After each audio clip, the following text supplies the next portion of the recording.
Welcome to Hedgehog Watchdog. I'm Devin Saxon, joined by Greg Baldwin. We're the meme team behind Libertarian Party of South Dakota and South Dakotans Against Prohibition.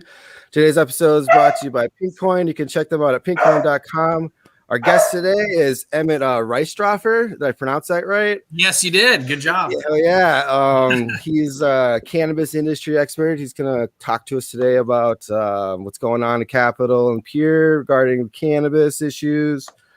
And also there's a group he's involved with that is South Dakota Voters for the right to recall. And I think that's a popular issue that'll be coming up here regarding current events in South Dakota. So let's just start with what's going on with the cannabis legislation in Pierre right now. I know that Amendment A is being taken to the Supreme Court. Medical, as far as I know, I don't know if it's been delayed or is planned to be delayed for 15 months. Maybe you can give us a lowdown. I'll give my perspective and try to. There's a lot of kind of chaos surrounding the whole topic, and it is tough to keep up with it. It's been changing pretty fast, but yeah. Amendment A going to the Supreme Court, that'll be South Dakotans for Better Marijuana Laws that can speak to that better. I tried to read some of the briefs, and not being an attorney, there's complexity to the arguments, both ways as to whether or not Amendment A is constitutional. So I am optimistic the Supreme Court will rule to uphold it. And the reason I'm optimistic, like I said, not an attorney, right? I'm just a guy that here's my opinion is, there's, multiple Supreme Court justices. In the circuit court, there's one judge. So you had one judge in circuit court who said it's not constitutional, and she explained her reasons why in her ruling. But in the Supreme Court, you have at least 5 more brains involved with digesting all this complex legal arguments, that come from both sides. And so my hope is that by having more brains involved with taking on the case, that they'll, take a holistic view of it, and the will of the voters ultimately should be upheld in spite of, even if there is a technical error or some issue. I think a judge could say, perhaps, there are some flaws. I would also say you could send any bill through a courtroom, any law, and more than likely lawyers and judges can all find a way to say, here's a flaw, or here's a technical issue, or this law wasn't written properly, or whatever. So, but the governor conveniently, doesn't like marijuana at all, whether we're talking medical or recreational. And she has some very slick attorneys on her side, the Redstone group. Who are attorneys and lobbyists and political influencers all around. They, they made the best case possible they could for why it's not constitutional. So we have a great attorney on the marijuana side, which is Brendan Johnson. I sat in on the first hearing, and I was blown away with just his legal genius, you could say. And we've got some hell of good fighters on that side of the issue. I stay out of the courtroom, though. That's just more me as an outsider. So my role this year as a lobbyist, my client is property developer in Sioux Falls, Justin Johnson, who is also a contributor to both cannabis initiatives in South Dakota. And he and I have known each other for a long time and worked on this and became friends. And we're just very passionate about ending prohibition. And so we formed kind of our team. So I'm just up there representing, really Justin and myself. I'm not officially affiliated with the campaigns. As you may know, Devin, I know you've seen me on Facebook. I've lived in other states. I've been away, but I grew up here. And after the voters spoke, I had to come back. Because what has been accomplished in South Dakota electorally with the people, we say government is buying for the people. Well, this is one of the best accomplishments I've ever seen, where the people organized, wrote a law, put it on the ballot, convinced the voters why it's a good policy. The voters agreed. That's buying for the people. And we actually legalized cannabis in South Dakota, which I was like going crazy on election night. I couldn't believe it when I was seeing the numbers come in for both 26 and Amendment A. And I knew I had to come back to South Dakota. And there were uncertainties coming to Pierre. But what I certainly knew is that even though we've won this battle with the people have spoke, we still haven't won this battle with the politicians or the political class in Pierre. Their little bubble of people who think they're smarter and know better than everyone else. We haven't won them over, and unfortunately, they're the ones holding on to power in this state, like Governor Noem, who has unprecedented influence over the legislative branch of government. One of the scariest things, being a libertarian crowd on this show, I just want to say, I'm up here for cannabis, but what's frightening to me is just the functionality of our government in South Dakota. And having worked in Colorado and Nevada, I at least can compare it to other states that are certainly not, good. They have their own problems, but they had some of the basics figured out in those states with just processes and their capitals, as far as like making sure documents are transparent, meetings are transparent.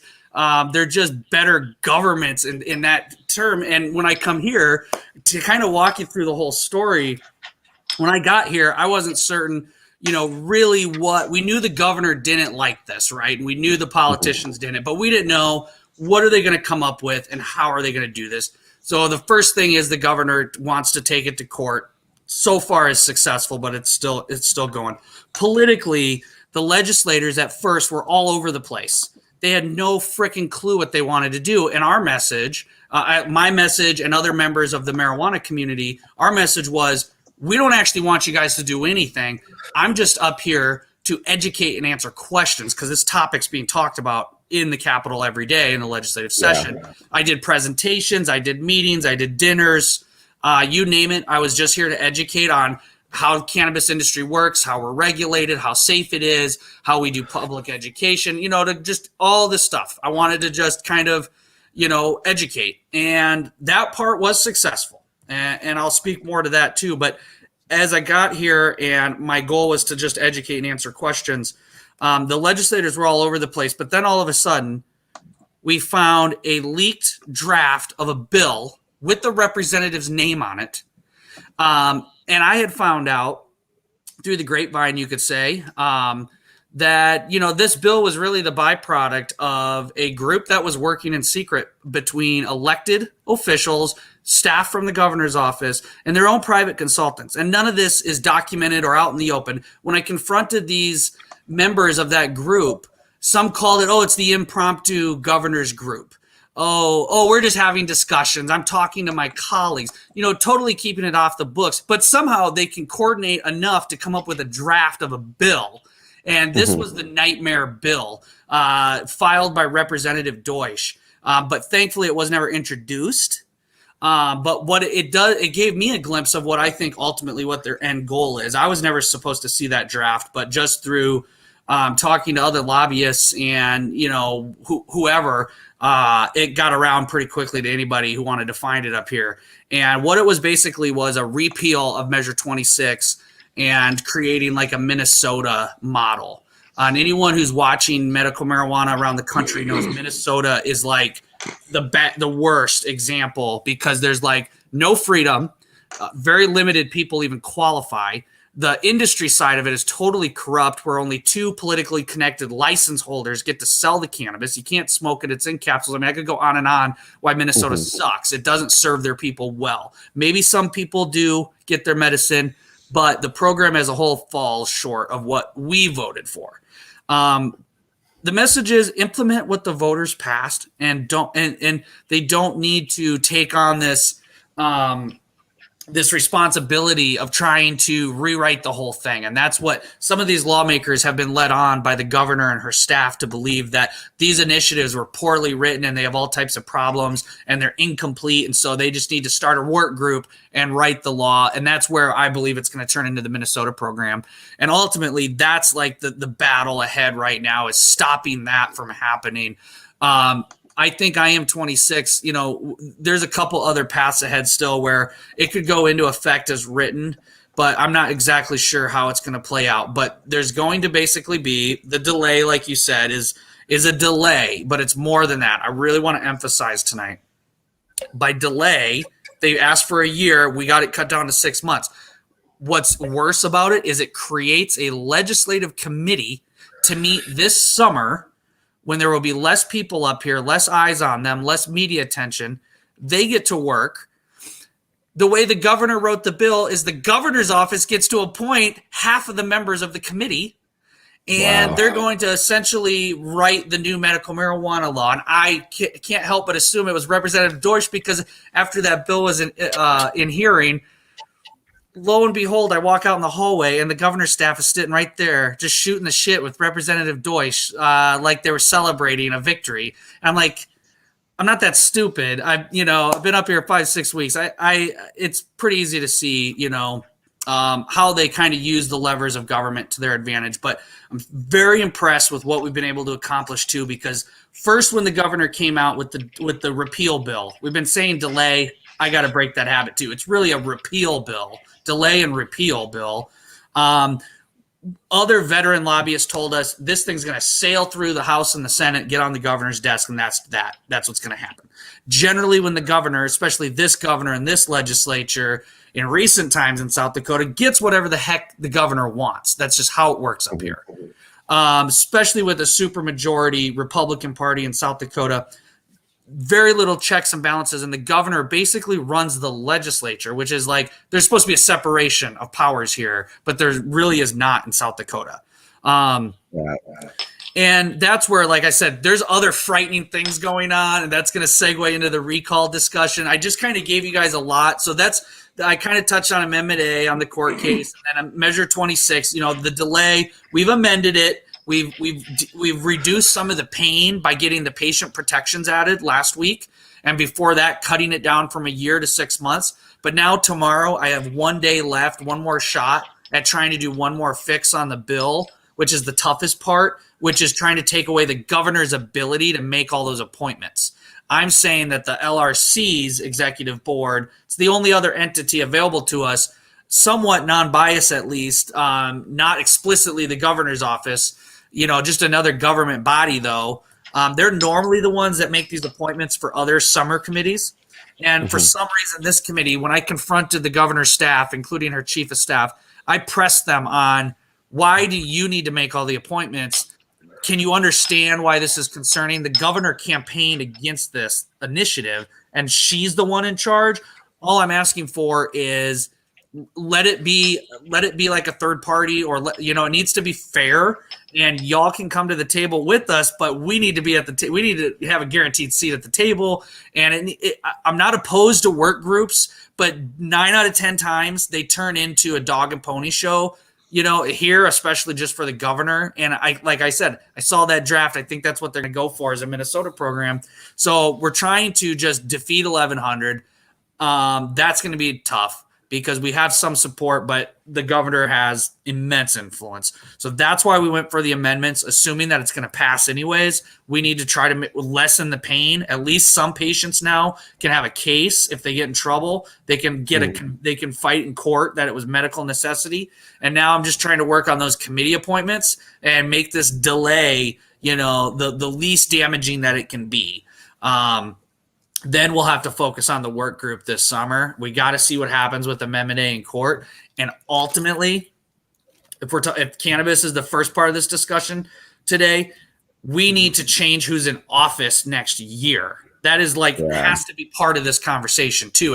It's I could lobby up here year after year after year, but if we don't actually start showing political muscle, and supporting our allies, because we've got some good allies, and I'm very excited to help them next year. And I don't care what party they are, guys. I know it's the Libertarians, but I will support whatever candidate if they show that they are a fighter for the people, for better government, and for implementing what the people want. And that's really the bigger issue here. It's not even just cannabis, even though that's what brought me here.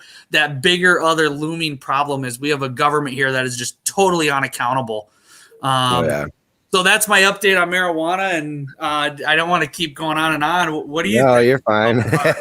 I'm just horrified to learn that there might be a committee where half of the appointees are appointed by Kristi Noem.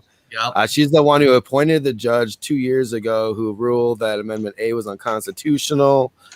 I think she appointed 2 of the 5 Supreme Court justices. Yep. So that's worrying to me also. We got some comments here. I'll just read through these real quick. Kayla says North Dakota in here. I think North Dakota passed medical a couple years ago. Yep. And then dragged their feet for 2 years. Yeah. And I think they finally. Oh, hey, Laura.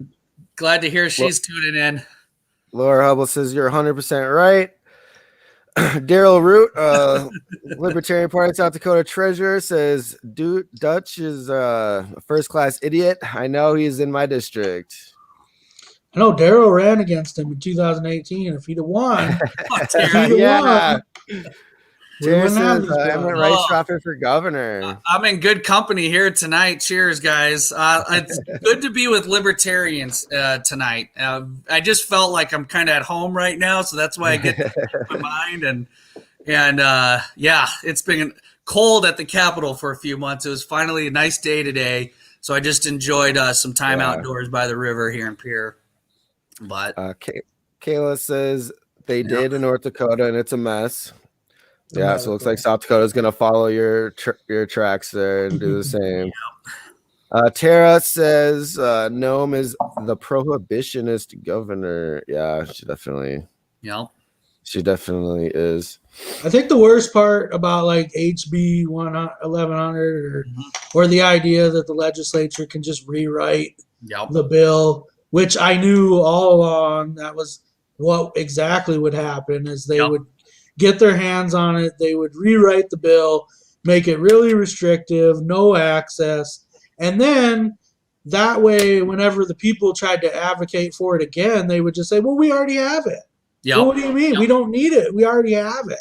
And it actually kind of makes it harder to pass a bill in the future, because the future bill, you're just making, changes. So, and as a petitioner for this, I was petitioning for this heavily, and a lot of people were saying that they signed this petition because they were mad the government messed with their ethics board commission petition from like 2 years before that.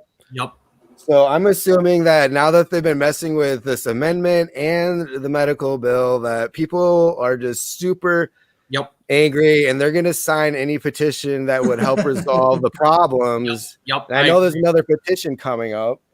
So when I hang out at the local bar, up here in Pierre, or go get some chicken wings at the sports bar or whatever, I like to talk to the Pierre locals too, not just the lobbyists. I like to get away from them. What's interesting is that I've heard from several people that voted against the marijuana. They don't like it, whatever, but they're pissed because they think it's that the governor could undo what the voters did is a worse problem. Like, they don't care about the marijuana pass. Like, a lot of people that don't like marijuana have kind of waved the flag and said, good game. You guys won. We lost. Like, I hear that all the time. And I just try to always stick to, an argument of whether you like or don't like marijuana, it needs to separate from the policy discussion. And that's where that's the starting point, is trying to help some of these people who just morally don't like it. That's fine with me. I don't care. I don't need to convince them to hit a joint and relax with me. That's fine. It's people's prerogative if they don't like marijuana or whatever, right? But when we talk about the policy, you can hate marijuana and 100% also hate marijuana prohibition. And we need to get those people to understand, because there are a lot of people. I have friends even that, no, they don't like marijuana. They don't want to be around it. They don't like it. And that's the whole point, is ending prohibition is, I think, showing that every single citizen benefits from a better policy. If you're a taxpayer, you win, from legalization. If you're the plumber or the electrician, that's going to get more work. Like, it trickles out in the economy, and our tax money isn't going towards jails and prisons. As you guys know, this has been a hallmark libertarian issue for so many years. But we're going to have to find something else to talk about in a couple of years. I know, right? Psilocybin. Hoping for, but it looks like we're going to keep having to talk about it. So, guys, why do I think the recall initiative is important? I wanted to just kind of, as I explain the whole situation with cannabis, like I said, we have to change who's in office, or we'll work with people that are open-minded. And that's the part up here is there were people at the start of session who were probably more leaning towards, going with the governor. And we've actually convinced them through good conversations and facts and reason, and finding a way they can relate to it, that they're coming around now. Now I'm even hearing some saying, they're fascinated with these documentaries about the drug war and legalization. Like, people will catch on and minds will change. In fact, one notable senator, Senator Blake Curd, is one of these, I would say. If I recall correctly, in 2010, when he was a big Tea Party Republican, he opposed our medical marijuana initiative in 2010. I kind of recall him telling me, he had all these concerns about addiction and all the normal propaganda talking points. Fast forward several years, he was the sponsor for Measure 26 when it was in the legislature before it was in the ballot. And he's been the one standing up. People, we can change their minds. So we got to continue the education, but we need to create political consequences as well. And not just on cannabis. I feel like there's a kind of an organic movement happening in South Dakota, and I want to be part of it. I want to help it. I don't know who's all going to come to the table on this, but of just making better government. Democrats, Republicans, Libertarians, there's a majority of all of us, and independents, which is the biggest number of voters, there's a majority of all of us that just want some basics like fairness in government and better representation and accountability.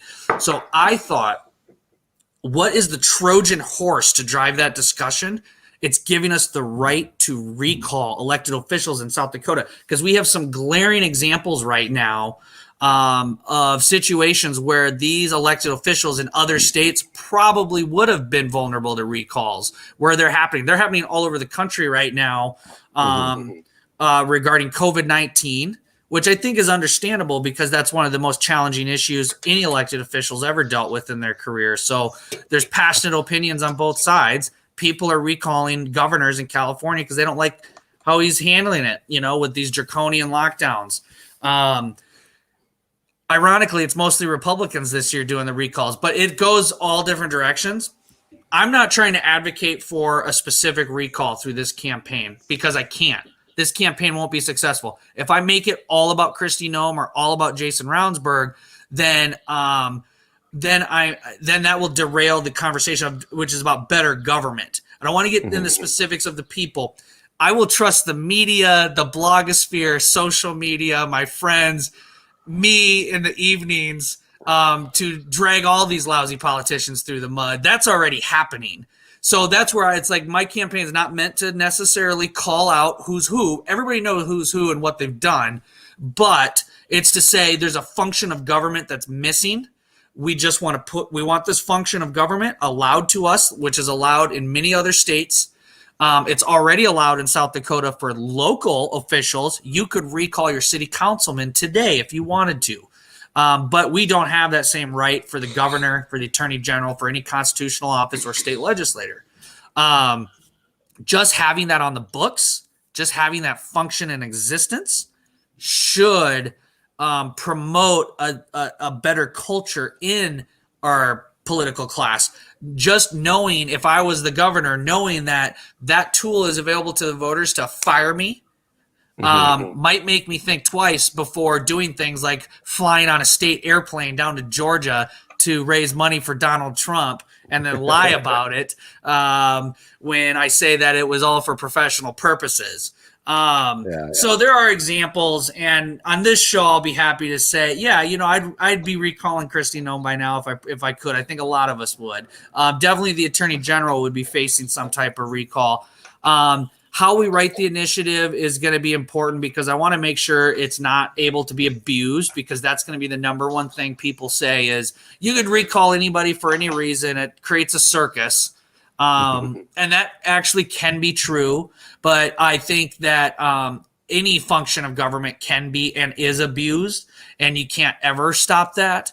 There's dumb initiatives that get passed too. Special interest groups can hijack the initiative process, but I would never say take away the initiative process. I think that's where we all agree in the libertarian movement is you don't take away people's rights, carte blanche because of one, find the one scenario where it's abused.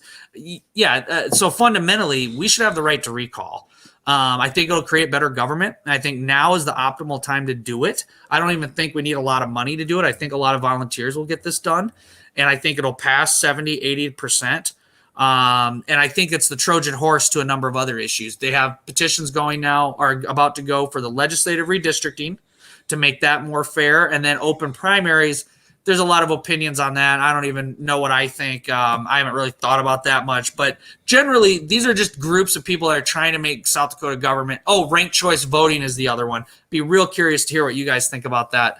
But those are all just like good ideas, I think, by the people trying to find ways to make the government better. I think the recall one will get the most attention, and hopefully we can get people to, realize that we got to stand up for ourselves.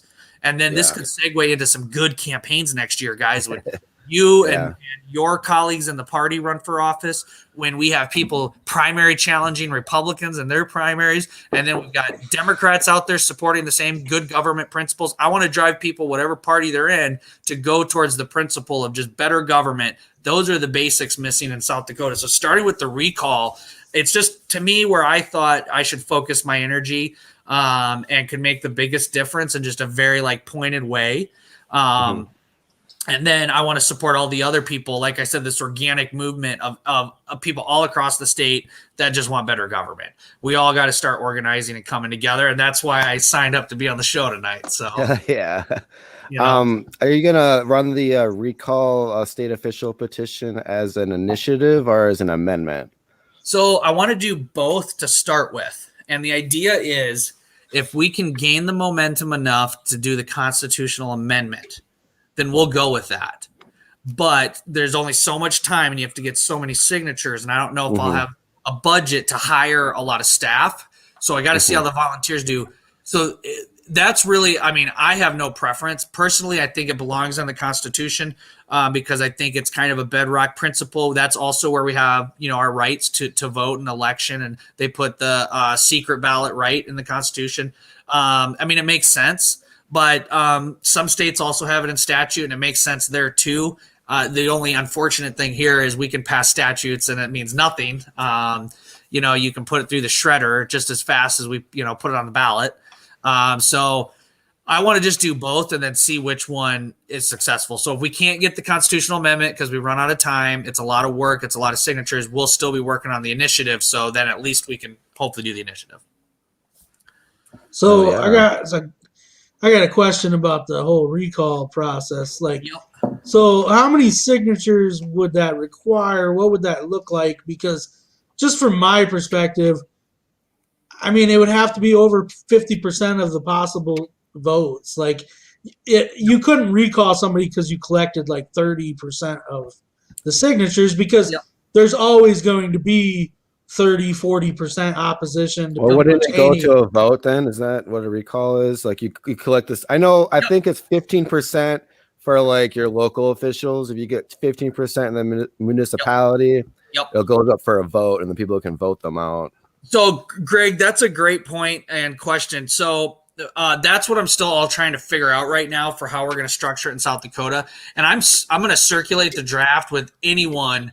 I'm not trying to make this its own, secretive process. I just, talked to a couple attorneys who said they'd help with writing it and talked to a couple other, people who have donated to campaigns and figured, okay, there's a shot at this. We got in the news. The feedback was great. So now I'm just trying to write it and looking at all the states that have recalls. I think South Dakota could create one of the best ones so it doesn't get abused, but is also still accessible because some of the states have really high bars and you only have 10 days to get the signatures. So, and the thinking is in those states that you can't just use it to drag someone's name through the mud per se, a year-long recall effort. Yeah, I can see where it's also just annoying, right? And that's the ugly side of politics that people don't like. So I understand why you shorten it because that makes sure that recalls are genuine, that they're important. People will urgently go out and recall if it really means something, but not making it so short that it's impossible because we know how long it took us to get signatures on the marijuana initiatives, how much work it is. You have to go to every county fair. You have to go all over the state for 6 months just to get, 5% of the voter signatures. So those numbers, sometimes they sound like a lot too, but they're really not when you've gone out and you've, really counted them. Like standing outside the courthouse in Sioux Falls, I could get maybe 10 to 20 signatures an hour, depending on if it's a busy day or not at the courthouse. So on a full day, get 100 signatures. That's one person at one courthouse. It's getting signatures is tough. And that's another issue going on here. They've got all these other bills now to make petitions harder to do. And so that's where I think that the recall is just like the hammer of saying enough is enough. And because there's so many other issues to battle, like I don't know where to start. So it's like to start with, I want to have the right to fire you guys when you act the law. Because we've got an attorney general being charged, and he's like anyone else would be fired. And I like the attorney general, actually. He's a very nice guy. It's very sad for everyone involved. I'm not trying to beat him up. That's even one thing I thought about on this is I know a lot of people say awful things online. I try to stay out of that. Everyone's a human, and recalls can be sensitive. But at the end of the day, we're talking about politicians who break their oaths or break the law. The sympathy stops right there. Like, they should get fired. So what's the appropriate process to do that? It shouldn't be too easy. I don't think, a politician, says something wrong or does make a mistake or whatever like that. It shouldn't be so easy to just let a small group of people, a small number of people sign a petition, fire people, right? It could turn into chaos.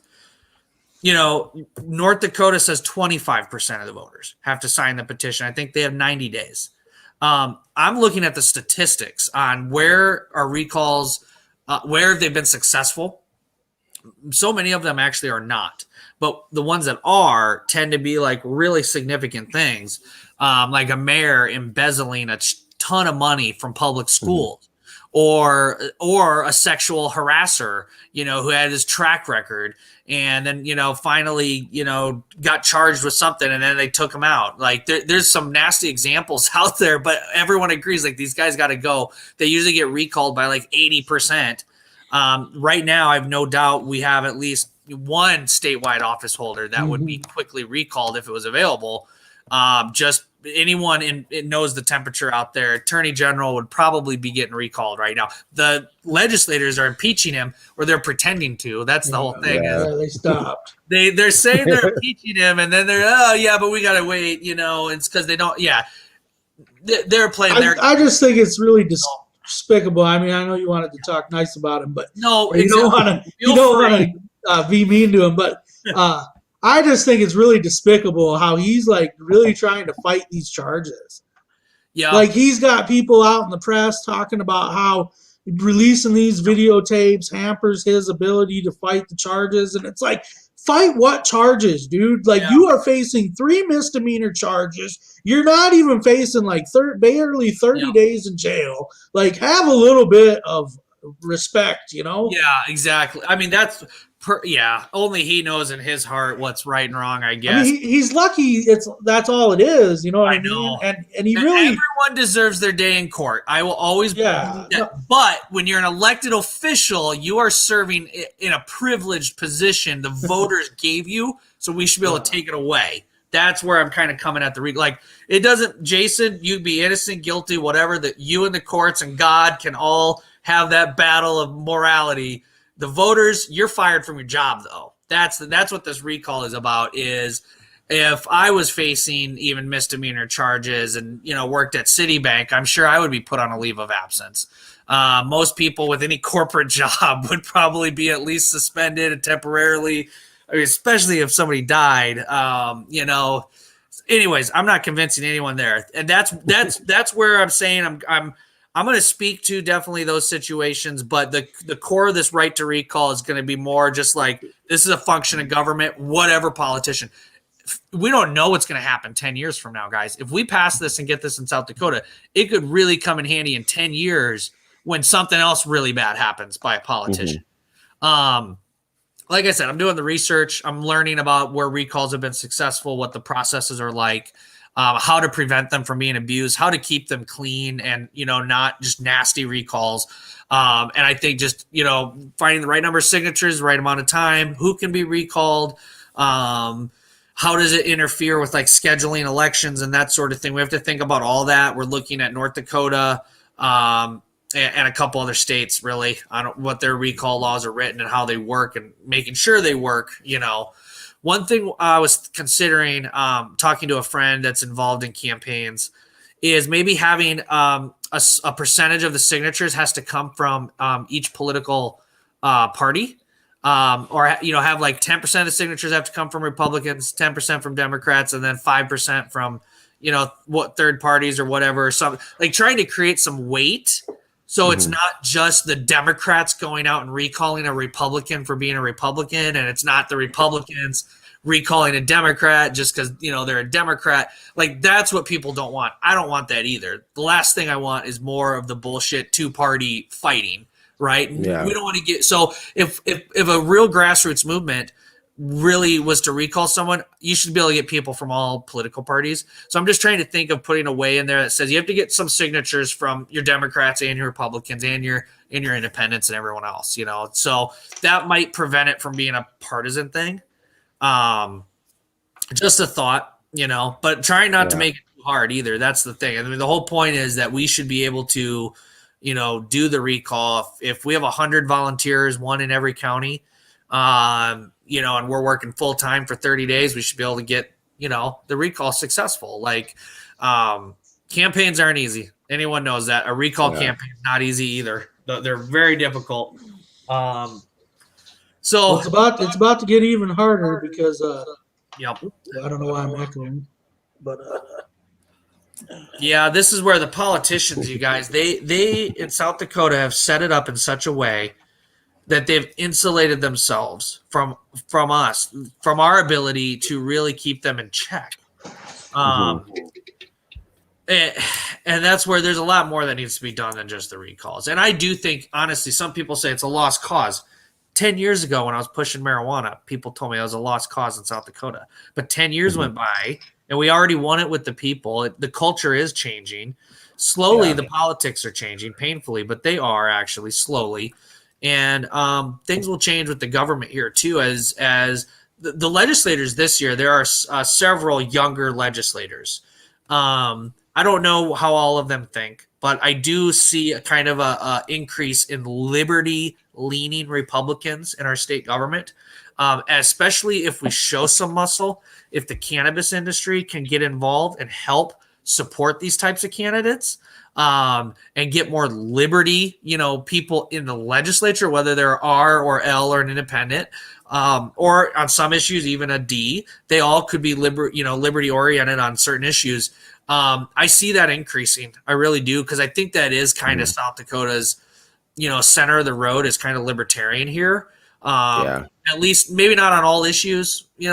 I know people that are pretty libertarian, but they still want universal health care. And I'm like, I don't really know how it work, but whatever. But at least I got you on weed, and that's where I kind of whatever. We're a diverse state, too, more diverse than people think. That's why independents are the fastest growing segment, not Republicans or Democrats. Most people want to get away from that. And that's why I think politics will change, guys. I hope some of the people watching will consider running. I know some people that are looking at running next year, and I think after this session, I'll have a nice report card for the legislature, and anyone that's interested in either of these topics that I've talked about tonight, marijuana or better government, recalls, look at this report card and let's take a look at what districts really need a good candidate. Because some of these people have the audacity to fight to overturn the marijuana laws that are actually representing districts that were 50, 60, 70% in support. And I think if their voters knew that, and we had a candidate that ran against them that spoke on that, that we could take a few of them out and start to change our representation in Pierre to be closer to what the voters, what represents the voters. Here's an interesting statistic. Republicans are, everyone says, super Republican state. I hate hearing that because actually it's the registered voters, 40% of the registered voters are Republicans in South Dakota. but they have 90% of the elected offices. Even more than that, it's like 92 or 93%. It's like one of the biggest super majorities in the country. That doesn't represent our voters, actually. There's no representation for the independents. The Democrats have a little bit, that sliver. That's the Democrats that have that 6, 7, 8%.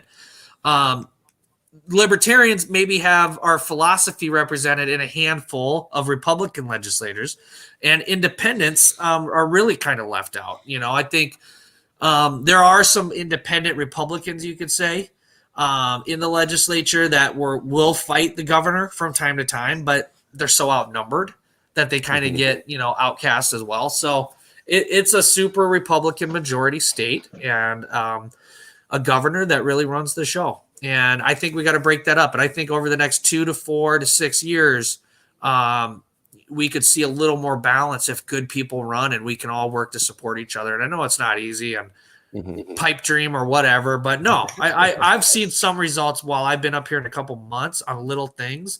But like, I know if we keep going and it keeps getting bigger and stronger, we'll get some shit done. And sorry for swearing, but no, you're I'm just getting excited about it. Yeah. Cool. It's been stressful up here too, guys. So that's why I'm drinking my relaxed tea and getting to vent with you. So let's see some comments here. Cool. Tara says, welcome home, Emmett. I can't wait to meet up with you, Tara. It's long overdue. We'll have to get a glass of wine, I think, downtown Sioux Falls. Kayla says, recreational passed House, but it's not a great bill. The Republican-ran state is trying to push their version of recreational through, because if it gets on the ballot next election, it'll be what the people actually want, and they know it. Yep. Yeah, I think a lot of people are looking at South Dakota, and they're like, oh, damn, South Dakota legalized weed? North Dakota has their own version of a Fred Deutsch, basically, I believe. Yeah. They're know-it-all politicians that think they know better. And, I've not heard any good things about their program up there. I don't work in it, and I'm not involved in it because it just, from what I've heard, it started off as potentially was going to be a good program, but then the politicians got in the way, just like what's happening here. Yeah, I heard Idaho is actually trying to pass a constitutional amendment to make marijuana illegal forever and all eternity. Yeah, so there are a few places worse than South Dakota, but not much. And it just depends. We still have that ingestion law too, you guys. That's the other thing. There's been a handful of other bills that I've worked on that have totally not been covered. Because they're overshadowed by the Amendment A, procedure. But marijuana was a big topic, and we had a very courageous senator, Michael Roll, propose. First, it was to get rid of the possession by ingestion. He knew he couldn't pass it, so it got amended to basically reduce it, from felony to misdemeanor, which for me, it sucks. Like, imagine being the lobbyist that's going like, please pass this bill that, still makes it a misdemeanor, to have something in your bloodstream. Like, I'm morally opposed to that, but I understand where the senator's coming from, that in the political environment, getting rid of it wasn't going to happen. So he was just trying to convince people to say, hey, let's not give them 2 years in jail, give them 30 days in jail instead as the maximum penalty. So that's like, okay, that's an accomplishment though, guys. If we can get that bill passed, it is technically an accomplishment. It blows me away that that's the battle I'm fighting in South Dakota when coming from Colorado. We were like, how do we regulate pot cafes? Should the brownies be left out or behind the counter? It's like, it's a good debate, probably behind the counter, so we can monitor how much they eat. But here it's like, 30 days in jail or 2 years in jail. Like, that's really the debate. But there was another bill to reduce penalties across the board on all marijuana crimes. Both of those bills passed out of their committee and got on the Senate floor, but that's where they died. But just getting out of committee is something I had never seen before. When I was up here 10 years ago and 7 years ago and tried to do similar things, we never even got out of committee. Nothing to reform drug laws to be less harsh and less punitive had ever advanced until this year. This is the first time I've seen them actually have some movement on scaling back, the worst parts of prohibition. They're still not fully ready to say prohibition has failed. And that's where every time I go up and testify, I always open with, my position is prohibition is unequivocally a failure in every measurable way. We must have a system of taxation regulation and blah, blah, blah. We can't jump from A to Z. We know that. So it's kind of like A to B and, slowly trying to get people there. And some of them will turn and people will start to realize the politics will change. The people, like I said, won this issue now. So now the politicians got to catch up. And that's where I think 2, 4, 6 years, things could hopefully change. Yeah. How's your convention looking ahead, right? Is that coming up soon, I heard? Yeah, it's coming up on the 20th of March. It's going to be in Sioux Falls. Cool. I'm excited. I'll have to stop by. Is it you got some social events going on around that too? Well, we'll hang out. We'll probably having a party. Yeah. Nice. Cool. All right, well, I want to stop by and see you guys. Zoom kind of sucks, man. but it's good. This is great. But I got to meet you guys in person and support what you guys are doing. Hell yeah, man. So one thing I was going to touch on before it was echoing for me, but anyway, I got my mic too loud. But so the Senate recently passed a resolution to put it to the voters this next primary whether ballot initiatives should have a 60% vote requirement if they pass taxes or spend more than $10 million in a year. The Senate's move to put the issue on the primary election ballot was an effort to head off a looming Medicaid expansion ballot initiative before the November election. I also think it had to do with medical and Amendment A myself, not just Medicaid. But so you already see the legislator not only, subverting our will by changing the bill, delaying it, and then, they're going to change it. But now they also want to move them goalposts to make it harder to even get anything on the ballot. And then I would also just comment on, putting this on a primary ballot is BS. They do that on purpose because the voter turnout is low. It tends to be mostly Republicans that vote because Republicans are the ones that tend to have primaries. And so it's just a terrible time to have an amendment on the ballot. Yep, and it's precisely to get ahead of that general election vote. And the Medicaid issue will be a big battle. It is all the time. But it's an opportunity for them to screw over, all these different grassroots movements of people. So I think, marijuana is a part of that discussion and just citizen initiatives in general, because the politicians, they don't see how they benefit from citizen initiatives at all. They only look at it as a nuisance. Like, now it forces us to have to do something. It's telling us what to do. So just like by nature, initiatives and legislatures kind of rival each other. The initiatives are the citizen legislature. The citizens say, we wrote a law and we voted on a law. Just like the House of Representatives up here in Pierre writes a law and votes on a law. The only thing that's different is these guys up here are in their little bubble, and they're they have their political alliances, and the biggest one is Kristi Noem in the South Dakota Republican Party. And I'm not even saying they're all bad people either, and there's a lot of issues I agree with them on. Like, the establishment here has certain things right, but South Dakota is not the worst state in the country overall. But I think the culture has definitely kind of been stagnant around like preserving this old boys club you hear about. I've heard uncles and aunts, that saying's been around, and there's some truth to it.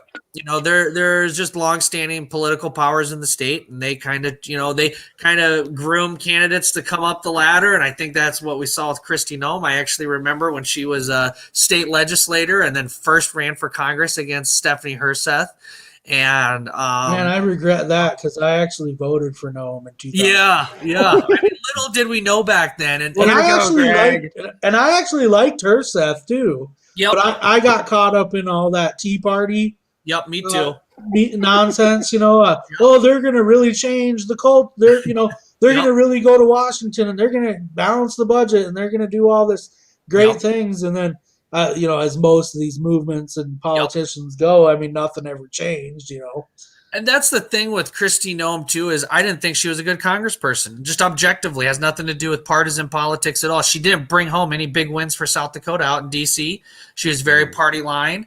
And then she comes back, and as governor, I didn't think she was really set out. She didn't set out to solve any like problems. You know, she really pretended to do so on the meth issue. But ultimately, she's really, I think, has turned into someone that wants the limelight and the power, and has really loved this new spotlight on her. And I get it. I mean, I remember going to fancy parties with politicians, and like, you know, I could see where that allure is there. You know, that lifestyle.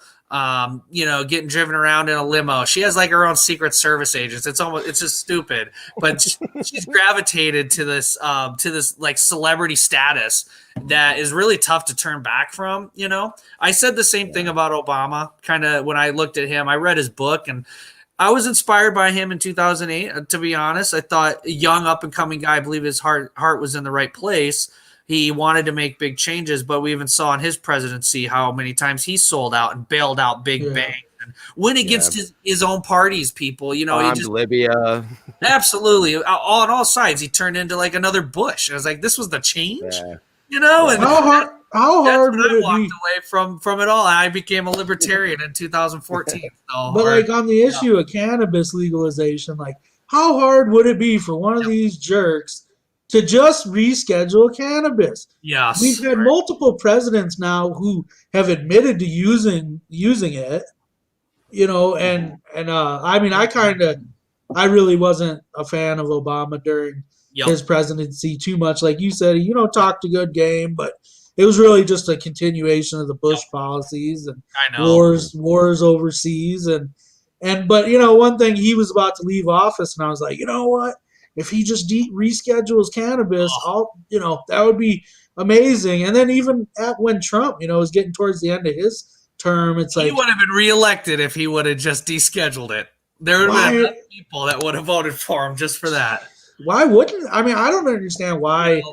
In any president, I mean, that's the thing is, you know, the whole drug war, guys. I know you're educated on it, and there's enough documentaries. Anyone that wants to learn about it, information's out there. There, you know, the prison industry, the pharmaceutical industry, they're so tied into the political establishment. That's who these people serve. That it's all the same, you know, group of people. And that's where I think the cannabis issue is just kind of opening Pandora's box too. And that's kind of the hopefully this part doesn't get clipped and sent over to the Republicans. But like they're also afraid of the culture from changing. That's what I sense from these Kristi Noem types. Like they just feel like they're going to lose their version of South Dakota of riding a horse on the open prairie. Well, that's what she said. To church with my 12 kids. Like that's such a small like view. You know, I mean, that's where they're coming from. You know the percentage now. It's a 30% because 70% voted for medical marijuana. There you go. That would mean, in my opinion, that a majority of Republicans now are on board with the personal liberties regarding medical marijuana. So they 100% are actually. And even full legalization now. I'm also involved with young Republicans, and I'm friends with a few of them, and I would say almost all of them support full legalization. And that was the same thing in Nevada when I was getting involved out there. Any conservative Republican group I'd go to, I'd say I'm in the marijuana industry. Everybody had a ton of questions, loved it. You know, they all want a job or they want to invest or whatever. I mean, money talks with these conservative people. And I think if they don't have the moral objection, I think we win over conservatives, actually. As long as they don't have that moral, I don't like pot, I don't like Bob Marley. If they can get over that, the economics of it is where we get them. And then with the Democrats, how we get them is, I mean, it's really about, you know, pro-choice, it's freedom, it's, you know, it is naturally liberal, just kind of, you know, to embrace cannabis. So libertarians, I think it's a no-brainer. Prohibition is just a failure, right? So it's not partisan anymore. It's just an excuse to take away our rights, basically. Like, I'm just sick of being treated like a criminal when you're just trying to go about your business just because there's a drug war going on. Well, and with cannabis, they use it as an excuse to do everything else. You know, it gives them a perfect excuse to search your property or I smell weed. I don't have to come inside now and search your papers and effects without having a warrant. And it's so like, they had a bill this year. This was another one. Like I said, there's these other bills. You might find this one interesting. It was brought by a legislator's spouse, essentially. And the legislator basically said, my husband's a prosecutor, and, this is his bill that he wants me to bring. She brought a bill that said you can't have more than 2 nanograms of THC in your bloodstream if you're operating a motor vehicle. And the science on this is just, it's such a bad idea. And my argument to fight it was, you're going to create 100 bad, you're going to get 100 good guys in trouble for 1 bad guy, right? The goal of the law is to stop someone from driving high and being a danger on the road. You're making anybody who's ever had cannabis in the last 30 days a criminal, basically, at all times. Yeah, they're intentionally they want to cast the net as wide as they can, so then the police have the ability to get anyone, as many people as they can for cannabis, even after it's legal, and that has happened in a lot of states. And thankfully, though, some of those laws are changing, and they don't last long either. And here in South Dakota, surprisingly, we killed that bill in committee. So I was very proud of that, because we just went and explained how it's bad policy, bad science, bad everything. Even showed highway safety people nationally saying that's not good policy. It actually clogs up the courts. It's just not good. Like, my thing on the whole DUI thing is, you're either swerving and running stop signs, or you're driving fine, right? Like, you're either a bad driver or you're not, and you're a good driver. A cop can pull over anybody who's a bad driver. You run a red light, you're speeding, you're swerving, pulls you over, you got bloodshot eyes because you just smoked a blunt. Cop doesn't need anything. It's a done deal. You lost your rights at that point because he has probable cause. You show the signs of being intoxicated.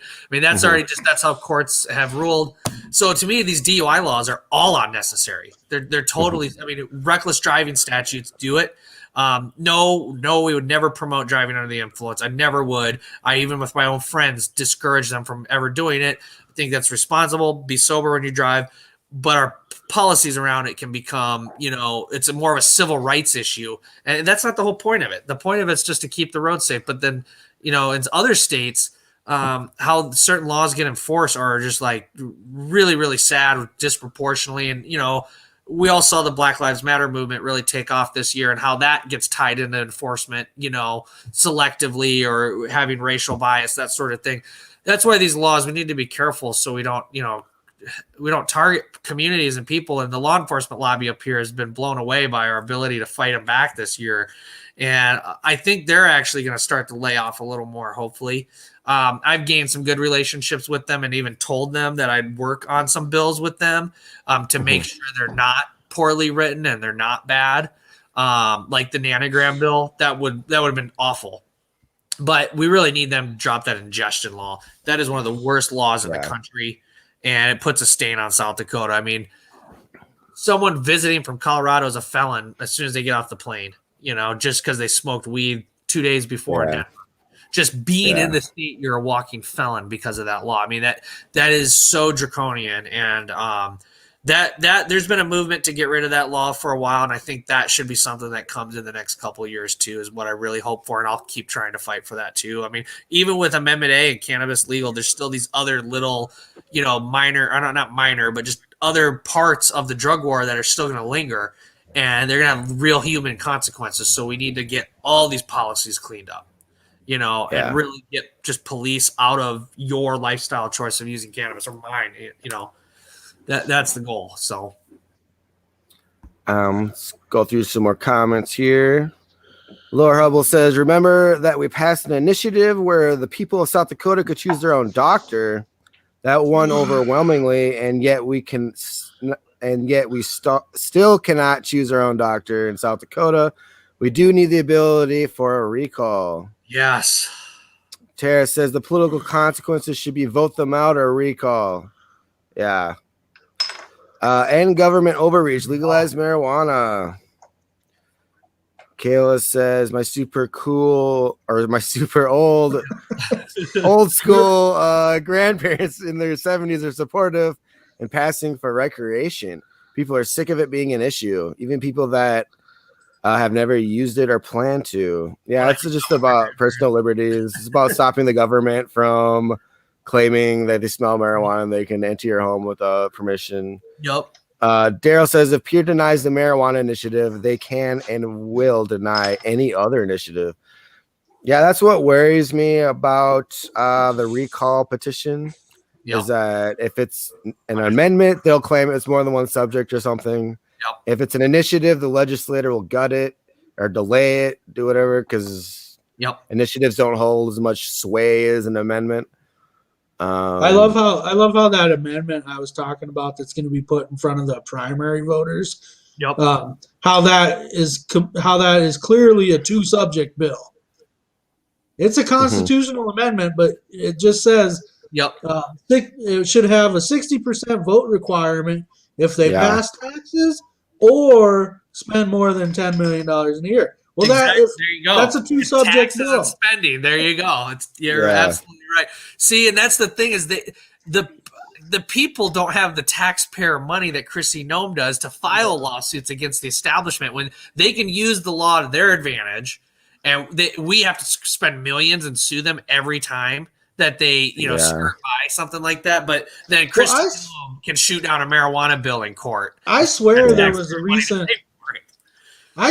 a recent lawsuit about ingestion, and now that was declared unconstitutional, but yet they're still doing it. That may be very well the case. But they never stopped. But like with ingestion, I always figured that it would only take I think it was a forced blood draw. Like they can't forcibly take your blood anymore. Yeah. I know they used to be able to do that because they did it to the 3-year-old and it hit national news because everybody was like outraged that happened to a child. Oh my gosh. And then they got rid of it, or the court ruled it was unconstitutional. But nothing ever happens to the people that pass these unconstitutional laws. So there's, if we don't have this recall ability, that's really our only recourse to getting justice for these kind of things. And to Laura and Daryl's point, we can't even keep track of this, right? It's almost like every time an initiative is passed, if the politicians don't like it, they just get rid of it. Yeah. So we got to get rid of them. Yeah, I think when the people pass an initiative, it should be more to a higher sacrilege than the legislator, because this is basically as direct democracy as you can get. Yep. This is what the people want. Here's an exact poll of what everybody supports. Yep. Laura Hubble says, please make it reasonable. The amount of signatures and time constraint makes recalling our mayor almost impossible. Yep. I agree. We have to keep that in mind. Laura Hubble says, I took out a recall petition for the mayor when he locked down Sioux Falls. I needed 6,000 signatures in a few weeks. Mercedes says, hi, Grandpa. That must be for Craig. Laura Hubble says, I think the Attorney General is fighting so he can get Noem in trouble for Plaingate. I'm not familiar with what Plaingate is. Some House of Cards stuff there. Wow. Oh yeah, who knows what's going on with Kristi and Jason? What is Plaingate? Does anybody know what Plaingate I believe she's referring to Kristi's use of the airplane. Oh, like the airplane. Okay, she spelled it wrong, so I was confused there.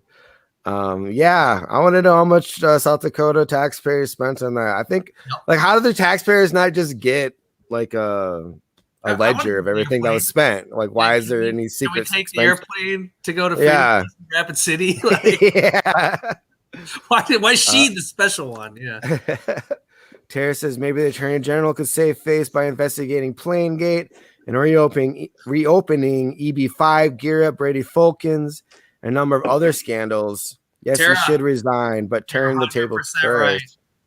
I don't think Jason's ever been the enemy. In spite of this situation, I'm saying, remove this situation. Jason had never been like a gung-ho, I think, guy to fight for corruption or anything. Like, I think he went into it as a good guy, and I've always liked him. But this situation, I stay out of that. I have to. I don't know, but he's got an opportunity here. Yeah, if he's gonna stay in office, he could go out with a bang. Yeah, that's what I'm hoping, is that him and Noem getting this huge mudslinging contest, and that'd be the best thing for the people. I think so. Tara says, South Dakota's independent and libertarian. They just don't know it yet. I like that quote. Laura says that is South Dakota is number one in election fraud, in my opinion. Yeah, we just have to not get that that syndrome of just we can't change it, right? And I know in this circle of people, we're all enlightened enough that we see all these problems, and it is easy. I've been there too, where I just say, "Screw it! Why would I even go do another petition? Why would I show up to the next protest?" Yeah, that's kind of honestly how I feel right now. And that's how a lot of people feel, and that's what they rely on, though. I will tell you this: I have seen in the Capitol this year, every time a constituent calls or emails, it's an intern who picks it up, writes down the note, brings it out to the senator on their desk, and they have a little poker in the note. They put the note on there. So usually you see one or two notes on the poker on their desk. During the 1100 vote, the last 2 weeks, every time it was coming up, you'd see hundreds of slips, and one legislator even held them up. And she said, "I'm voting against 1100 because of this." And she shook them. She's like, "It's racist." The lobbyists and lawmakers know those are constituent slips. Those are people that called her and said, "Vote no on 1100." I'm like, Good for you, Representative. That's all you should really say. So that's where I know I've seen it make a difference. When the public pressure does change, it's just we're outnumbered. Even when I go lobby for an amendment or something, if I'm going up against the governor, they have public lobbyists. So they'll also have taxpayer-funded lobbyists. So we talk about taxpayer-funded lawsuits against the taxpayers. There's also taxpayer-funded lobbyists that lobby against the taxpayers. So they're called the blue badges because their badges are blue because they're government employees. My badge is white because I'm a private lobbyist for a private entity. I'm out there working on the Senate floor talking to senators, and there's 100 blue badges. That's who I'm up against. So I got to talk to 35 senators in less than 48 hours to try to get them to vote on an amendment. And there's 100 blue badges that all can divide and conquer. Like that's where. Well, who do they work for then?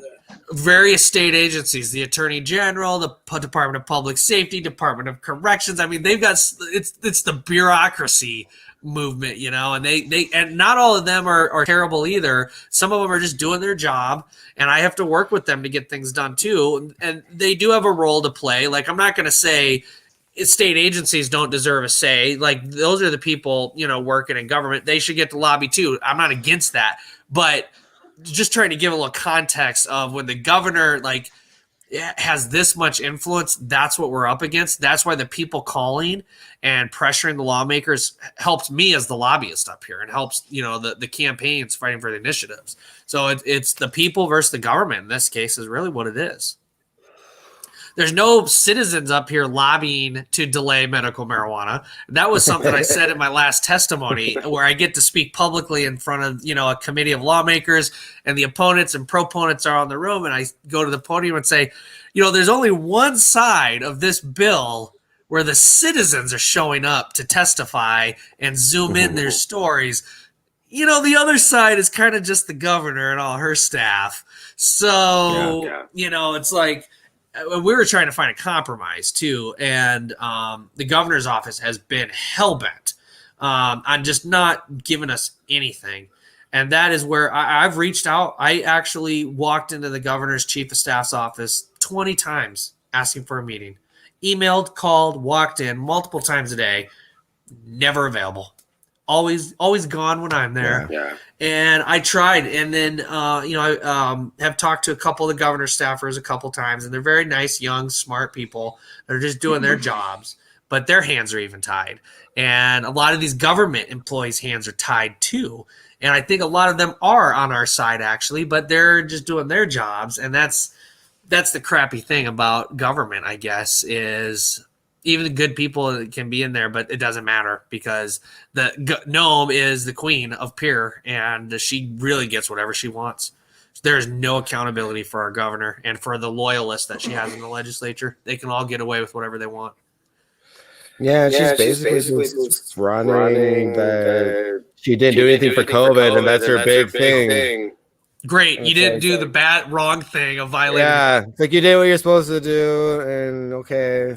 I mean, I guess basically it's all the other governors making her look good by doing lockdowns and stuff. She's getting all of this credit for doing nothing. That's the strangest thing. And guys, we got to be at Freedom Fest this year. I've been telling my libertarian friends outside of South Dakota, some of them I've seen them post on Facebook like, Kristi Noem, greatest governor, blah, blah, blah, like sharing some meme or whatever about how she's pro-liberty. And I'm like, you are not from South Dakota. You do not know what's going on here. Like, she is not the rising star for the libertarians, and that is BS if she tries to keynote Freedom Fest. Like, I'm not saying I'm going to boo. I'll give her a chance. But I don't know. I might have a button on that says Kristi loves prohibition or something like that. Like, people need to know. I know Justin Amash and Joe Jorgensen will also be at Freedom Fest. The Libertarian Party will have a booth there. I think the South Dakotan Libertarian Party is going to negotiate with them tomorrow. Hopefully we can get a booth too. Cool. I'm going to be there.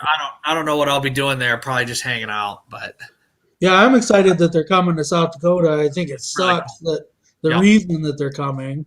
Yeah, exactly. A little blessing in disguise, though, I guess. And in fact, they should have come anyways. Hopefully, more groups will think about that.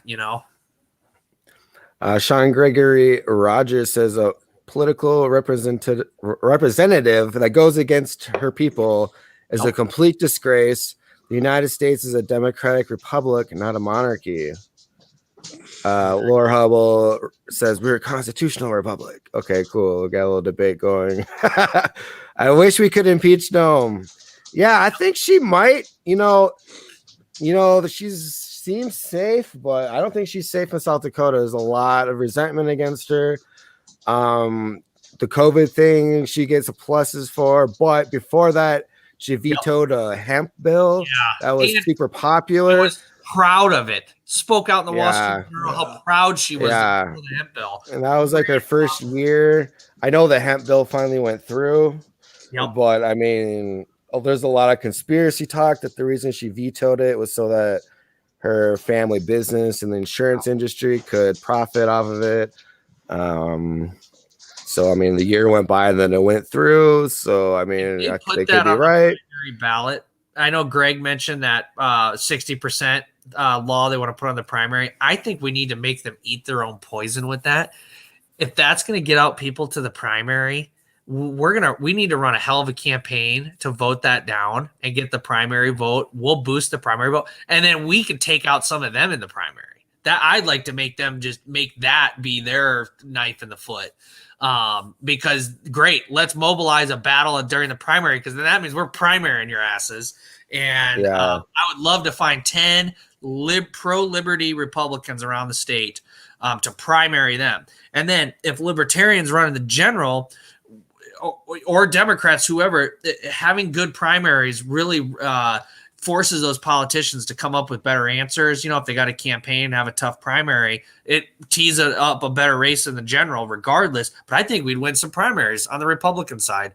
I really think we could, I would love to see 2 or 3 Republicans who got the guts take on Kristi Noem in a primary challenge. That would be pretty damn cool. Yeah. Make her answer the tough questions. Kristi, why do you still support criminalizing adults and putting them in jail for something that's not a crime? 5 hours from here. She could be the ultimate liberty governor if she would just let weed go through. She'd be that person that she wants to be. And she, that would have been extremely difficult for the Libertarian Party to overcome. But she didn't choose to do that. She chose to stick with her anti-weed prohibition stuff that everybody's sick of. It's outdated. And she had a primary challenger in 2018, but he was just as bad as she was. Yeah. Did you get that first part? And I know Laura's made one of the viewers, Laura, has made a noble attempt before too, and I'm sure she can attest to when good people run, it puts them through a lot too. That's the thing. I mean, to go run for governor, if you have any skeletons in your closet, they're going to bring it out. They're going to find, if I ran for governor, thanks Tara for the encouragement, but I got some selfies on Facebook that have come out on Kellerland. I got some comments, some tweets, whatever. Right. So, and then people with families, like if you got kids at home, you want to run for governor and then your family goes through hell, I mean, it's just that's a tough part of it too. is for good people to run, to go through the ugliness of it all. That's a tough part. You can go broke doing it. It costs a lot of money. If you're going to run for governor and actually win, that means you got to stop everything and campaign full time. So you got to have money, and you got to, it's a big sacrifice. Yeah. Roger Sanchez of Echo Chamber Podcast says, at this moment, Devin and Greg drink a beer at the same time. The two minds have merged into one.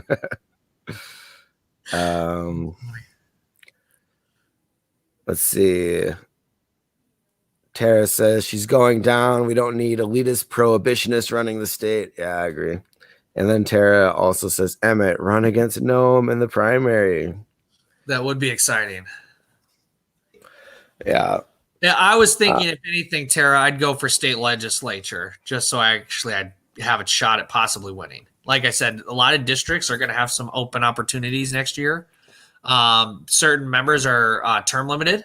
Certain House reps are going up to the Senate. I think there's at least 10 seats open across the state where we need to do a little report and just say very specifically, if you're in this district and you love liberty and you're pro cannabis, we're going to get behind you and help give these candidates a shot. They need volunteers. It takes a lot to get elected. They got to go door to door. They got to hand out the literature, all that kind of stuff.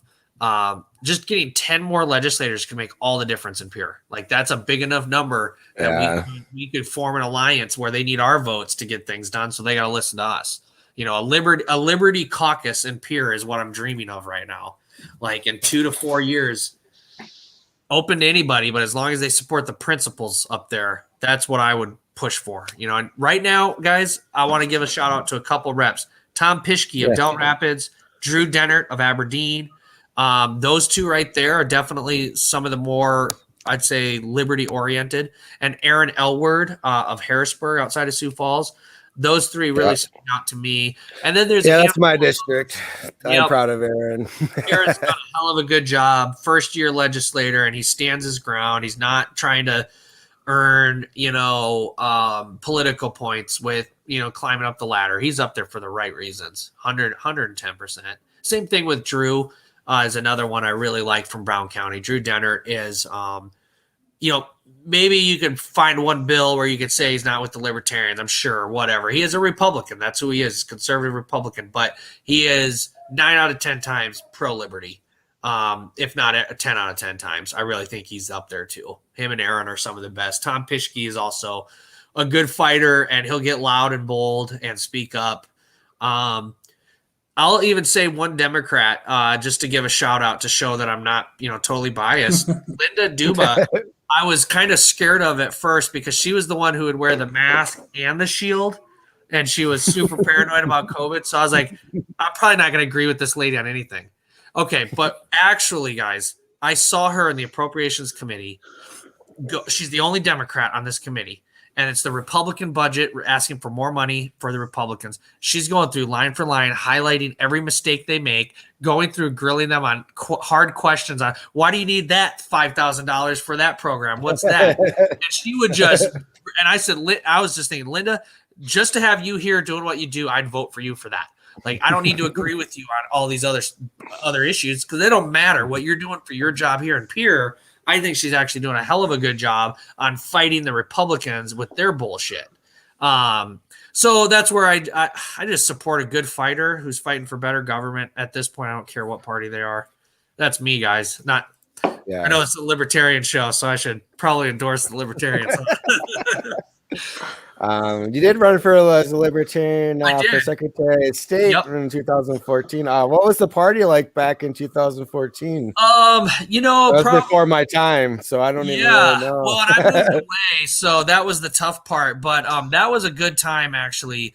I think it was one of the first times we had candidates on every statewide for every statewide office. We were kind of a strange bunch. I don't even think we all liked each other, and that's kind of how it goes. There was maybe one or two oddballs or whatever, but it was all just good people for the most part. And the party, we did, some activities at the state fair and did what we could. I mean, you guys know how it goes. It's tough being a third party. The whole system is set up against you. And I hate to say that I had to have my own little personal battle after, being an out and loud, proud libertarian. I had to really kind of think, if I do want to have a career in politics, I'm philosophically a libertarian in every way, but I had to decide to become a Republican politically. I have to organize politically one way in order to advance my philosophy. I think this is a battle that a lot of libertarians have, where, if I'm going to organize politically as a libertarian but not get elected, then I don't advance either the philosophy or right. And my libertarian friends would beat me up in this conversation half the time, because if I'm a Republican, then I'm giving up my libertarian values, right? Like, it's a tough place to be. And that's kind of where I put like the Rand Pauls of the world, kind of in that category of like, I kind of think of him as a libertarian, but I think that's maybe a little debatable, right? That's where I find myself, you guys, is kind of now as like a liberty leaning Republican, trying to drive the Republicans more in that direction. So, but I loved my time, and I've been a Freedom Fest alumni 3 or 4 times now, and getting together with libertarians is the best, because we're the ones with the ideas that are going to fix all the problems right now. Yeah. So whether it's philosophy or the party, like just liberty in general, used to have custom license plates Liberty in South Dakota, and I saved it. So I might have to bring that. I'll make a cool bling chain and wear that at the convention. Tara says, I love skeletons. That means you're authentic. I don't know about that, but okay. Kayla says, I'm glad I have seen this feed pop up in my feed tonight. Time to get the kids to bed. Thanks, everyone. Laura Hubble says, I did a jail ministry. We had a young woman in jail for a pot offense. She lost her car, her job, and her 3 children. She had to be in Nebraska. She would have gotten a ticket and a court date only. Or had she been in Nebraska, she would have gotten a ticket and a court date only. That's a great comparison. I'm sad, but I mean, good way to put it in context, right? Like, you could be in Yankton and go to jail, or you could go right over the bridge and just get a court date and a ticket. Brian Brown says, it will come to South Dakota the same way it came to Ohio. Someone in the politically connected crowd will receive the monopoly rights. Yeah, maybe that's what Noam's pushing for. She's like Denny Sanford. 100%. That Minnesota bill, like I said, that program is 2 licenses in Minnesota. That's what they tried to do in Ohio. Maybe that's what they did do. I haven't followed Ohio that close, but Minnesota, 2 licenses. One of them is a family member of Michelle Bachmann, former governor of Minnesota. So, I mean, it goes to show you that's probably, if Christie goes, we'll live with medical, but it's got to be her way. No way. I ain't taking that. Yeah, no way. I like it. No way. Sanford in America. Says, I get it, Emmett. I'm 80% libertarian Republican. I get you, Laura. Yeah, that's what was sad about Aaron. Yep, I think and Tara, we've got some activists watching tonight, and give them a shout out to you guys, because I know over the years they remember me several years back, and I remember them too. We've gone out there and fought some battles, and we all got to support each other. So I appreciate both of you.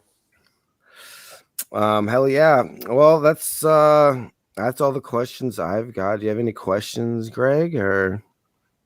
No, not really. Not really. Well, appreciate you coming on, Emmett. It's been a good time. March 20th, I'll look for you. Yeah. And maybe Freedom Fest too. See you guys out in the hills. That'd be cool. Yeah, that'd be great.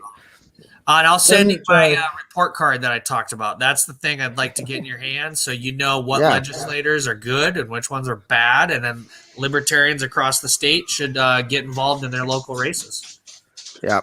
Do you have any final words? Do you have any final words to plug or anything to plug before we go? That was kind of it right there. Is I support the Libertarian Party 110%, and I think we got to take a good look at those local races and get involved. Whether you're Republican, Libertarian, Democrat, Independent, we need to get better people that want a better government involved. That's my main takeaway. That's what I'm going to do. Right to Recall. You can find a Facebook page just called South Dakota Voters for the Right to Recall if you want to support that. That's what I'll be working on this summer.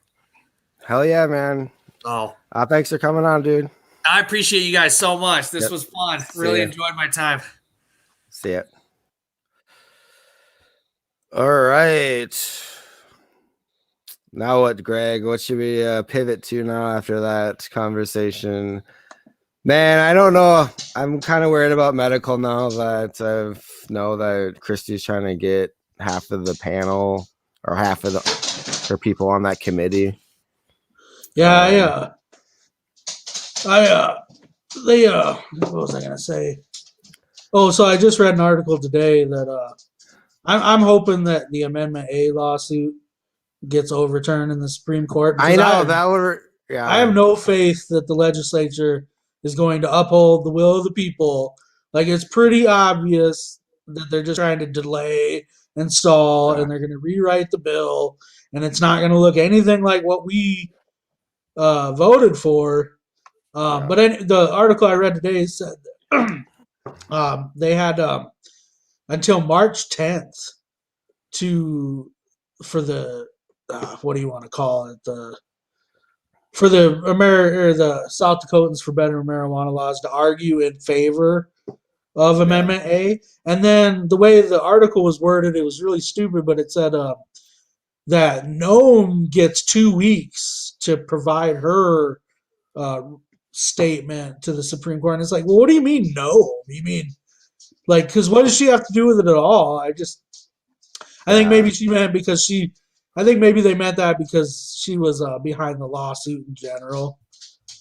But yeah, so apparently we're going to have an answer within the end of the month on whether A is constitutional or not.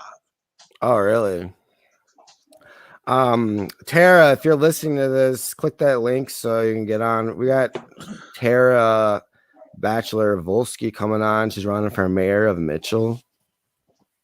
So that should be good. She's also the at-large member of the Libertarian Party of South Dakota. Well, she just messaged me here. Oh, here, let me get the link for her real quick.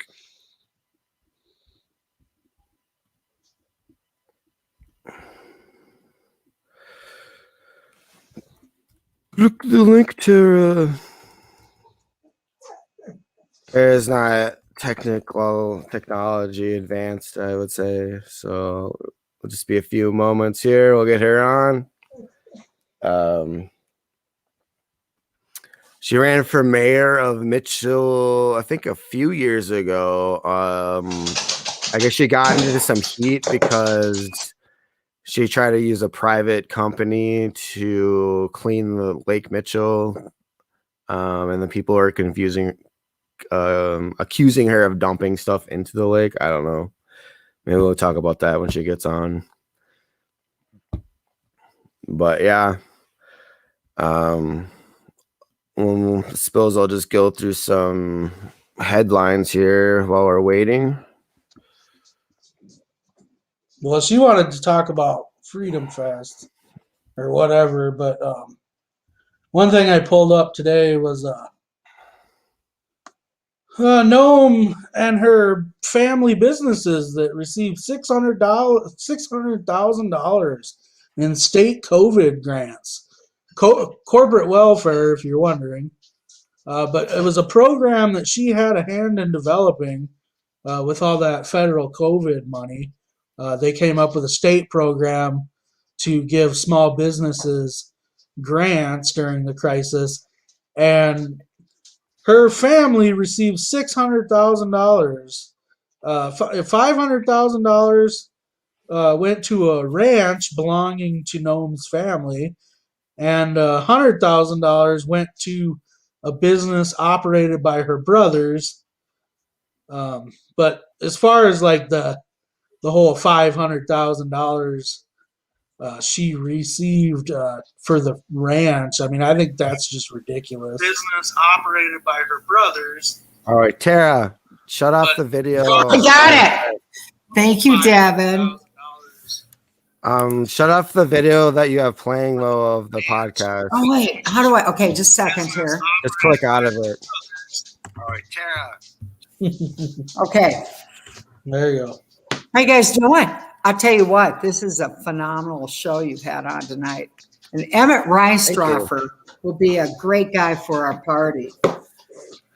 Yeah, well, sounds like he's a Republican. Well, you know, sounds like he's happy around, the old GOP. I'm not recruiting any Republicans anymore.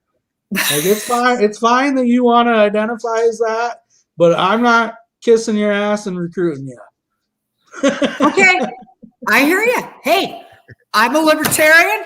I'm even when I was registered independent, Democrat, Republican, I was still libertarian. I just didn't know it, but now I'm actually been registered libertarian, and I'm not changing because I love freedom. I don't like government telling me what to do, and I think you guys are doing a great job for the party of Libertarian Party of South Dakota. And I think a lot of people are starting to wake up, but I think they're afraid because they like to belong to it's like a clique, a club.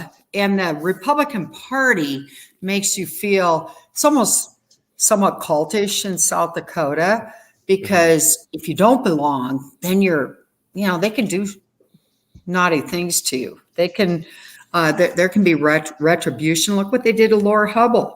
I wish Laura would come on tonight because, she was a very staunch Republican for years. She was chairman of the Minnehaha Republican Party. She served in the legislature as a Republican.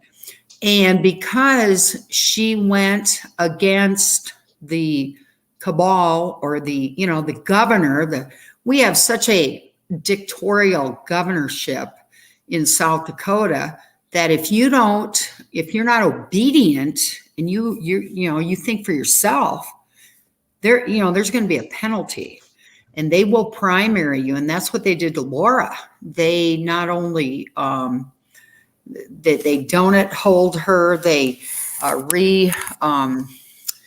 are they doing? They redistricted her area, and Dugard spent thousands of dollars, gave Deb Peters thousands of dollars to wipe her out because she went up against Obamacare and Common Core. And I thought, those would be Republican values, but they're not. It's all about money. It's all about money and power and control in South Dakota. So that's why I'm proud to be. What sucks is, if you've been around politics in South Dakota, it's hard. I mean, obviously, to get elected as anything but a Republican, right? But I blame the voters in a lot of that. It's not. Oh, absolutely. They're partisan. They can claim that they're not. They are. You can look at. I have nothing against Aaron Aylward, but you can look at his campaigns as a perfect example of how partisan people are. Because when he ran as a libertarian in 2018, he only got 6% of the vote. Correct. When he ran in 2020 as a Republican, he was elected. Now, there was no difference. There was no difference in him as a candidate or him as a person between 2018 and 2020. But, unfortunately, and he had to be a Republican to get elected. And, I want to prove, and I think everyone wants to prove that it's possible to get elected, and not be a Republican. I think when we do that, things change, Right. And you guys, I can't do that. I mean, I could probably, like this mayor thing. Okay. First libertarian mayor. Yeah. There you go. Dang right. I'm not going to be a Republican. I'm not going to be a Democrat. I'm libertarian. And I would rather lose as a libertarian than win as a Republican. Well, as you pointed out, if you do win as a Republican, especially at the legislature, you got people you answer to, right? Party masters behind the closed doors. The thing with Aaron, though, right now, I'm going to give him a little benefit of the doubt. I think he's still, upholding the libertarian values. Yeah, he's still voting. I don't think he's getting intoxicated, or I'm sure they're working on him. But if you saw, there was a thing today in the Dakota War College. They're going after him and Dennert and Pischke because I don't know if they were out at. They're calling themselves liberty minded or whatever. And now they're going to try to take them out. Trust me. They're going to try to take them out. I feel proud to have been talked trash on by Pat Powers' blog myself. Oh, yeah, Pat Powers. Well, I am blocked. I've been blocked now for probably a year and a half. I'm blocked from the Mitchell Daily Republic, too, for like 4 years. What? Hey, we should do I'm driving them crazy because we should do an article about how you guys are talking, Kevin. You were talking about what I threw in the lake, that controversial thing 3 years ago, right? Well, here's the deal. That's one of the main issues why I want to run for mayor. Not because I want to be mayor. I would love to have somebody else step up and run because I don't care about like Christine. I'm not a Christine Ohm. I want to be famous and have status and have a position, or I'm mayor. Who cares? I don't care about that. It's okay. 3 years ago, remember when I threw that shit in the lake? Oh, excuse me. That natural stuff in the lake, the echo flows. Yeah. Okay, so these guys, and I have coffee with 3 of the city council guys, probably twice a week out at Ty's, a gas station. And they come out, and I know they're all afraid of me running for mayor, but nobody would back me up. And Jerry Toomey, who was the sitting mayor, he called the EPA, the DENR, Department of Environmental and Natural Resources, and the Department of Agriculture to come out and check, what I did, test what I threw in the lake and what was in the pond at Millbrook Colony. So they came out, they took all these tests. They never released them, right? So I want to just clear my name, and I want those test results released to the public of Mitchell, to the people of Mitchell and the state of South Dakota, because that made state news. I mean, they had me out like a felon. I mean, I think I would have gotten more time than somebody smoking a joint. They went after me like some kind of criminal. And all that needed to happen was Jerry Toomey. All he would have to do is pick up the phone or say, "Tara, come down to my office. I want to talk to you." Now, what did you throw in the lake? And I mean, the stuff I threw in the lake, you could sprinkle it in your coffee and drink it. So I want to prove, I want that released. And they wouldn't do it. That's all they focused on the whole election was what I threw in the lake. Because then they didn't have to talk about the real issues, like cronyism. Yeah, you should give people some background on the lake. For those that don't know, I think Lake Mitchell had a lot of algae. It was toxic, and the city was spending wasn't it tens of millions of dollars? Tens of millions. You guys are keeping up. Yes. Just to like research how to fix it. Oh, and it was going to hundreds of thousands on researching, and let's hire a consultant, and let's look into these civil engineering firms. And the thing is that the problem with the lake, it's not a civil engineering issue. It's a biological issue, algae. Okay. So, Mr. Brown, who I worked with, the guy is a brilliant, he invented this product, right? He hasn't even, he doesn't go around, he's not a salesman, and he's very proud of what he's done. And he's worked with different lakes. He's a consultant for the EPA. And anyway, I've seen his work. It works. Okay. So the problem is, though, it doesn't cost that much money to treat the lake. They want to go with civil engineers because spread the money around. It's all about spending money, Greg. Where did Devin go? Anyway, it's all about spending money. They don't care about really cleaning the lake. This is just another big government project spending taxpayers' money while our property taxes go up. We've got one of the highest property taxes in the state of South Dakota and Mitchell. And it's a feel-good project. And I'm going to prove them wrong. And you know what? I will throw that stuff in the lake again if I run for mayor. And I will prove to them that it does work. So I wonder if Brian Brown's listening, and I'd love to have him come on and explain it, because he's actually, he's the scientist, not me. But, I'm not into this fake, phony, look at us. We're going to hire all these firms. And all they are is they're going to get their fingers in they want to get all this money. It's all about this money. Yeah, feasibility studies. Kind of like Christy Noem and her family. But they forgot with that $600,000 that her family got, or over $600,000.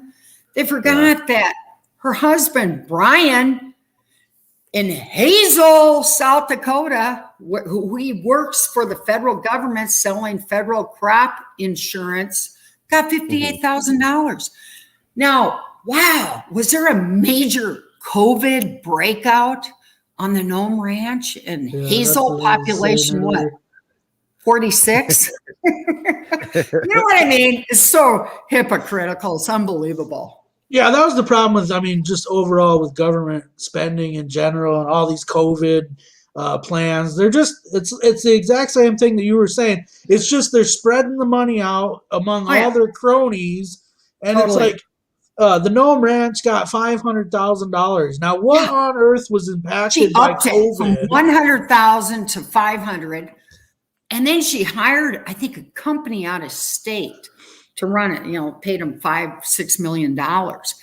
And if you go online and look at where the money is going, it's all these big corporations, these mega $1 million corporations in South Dakota.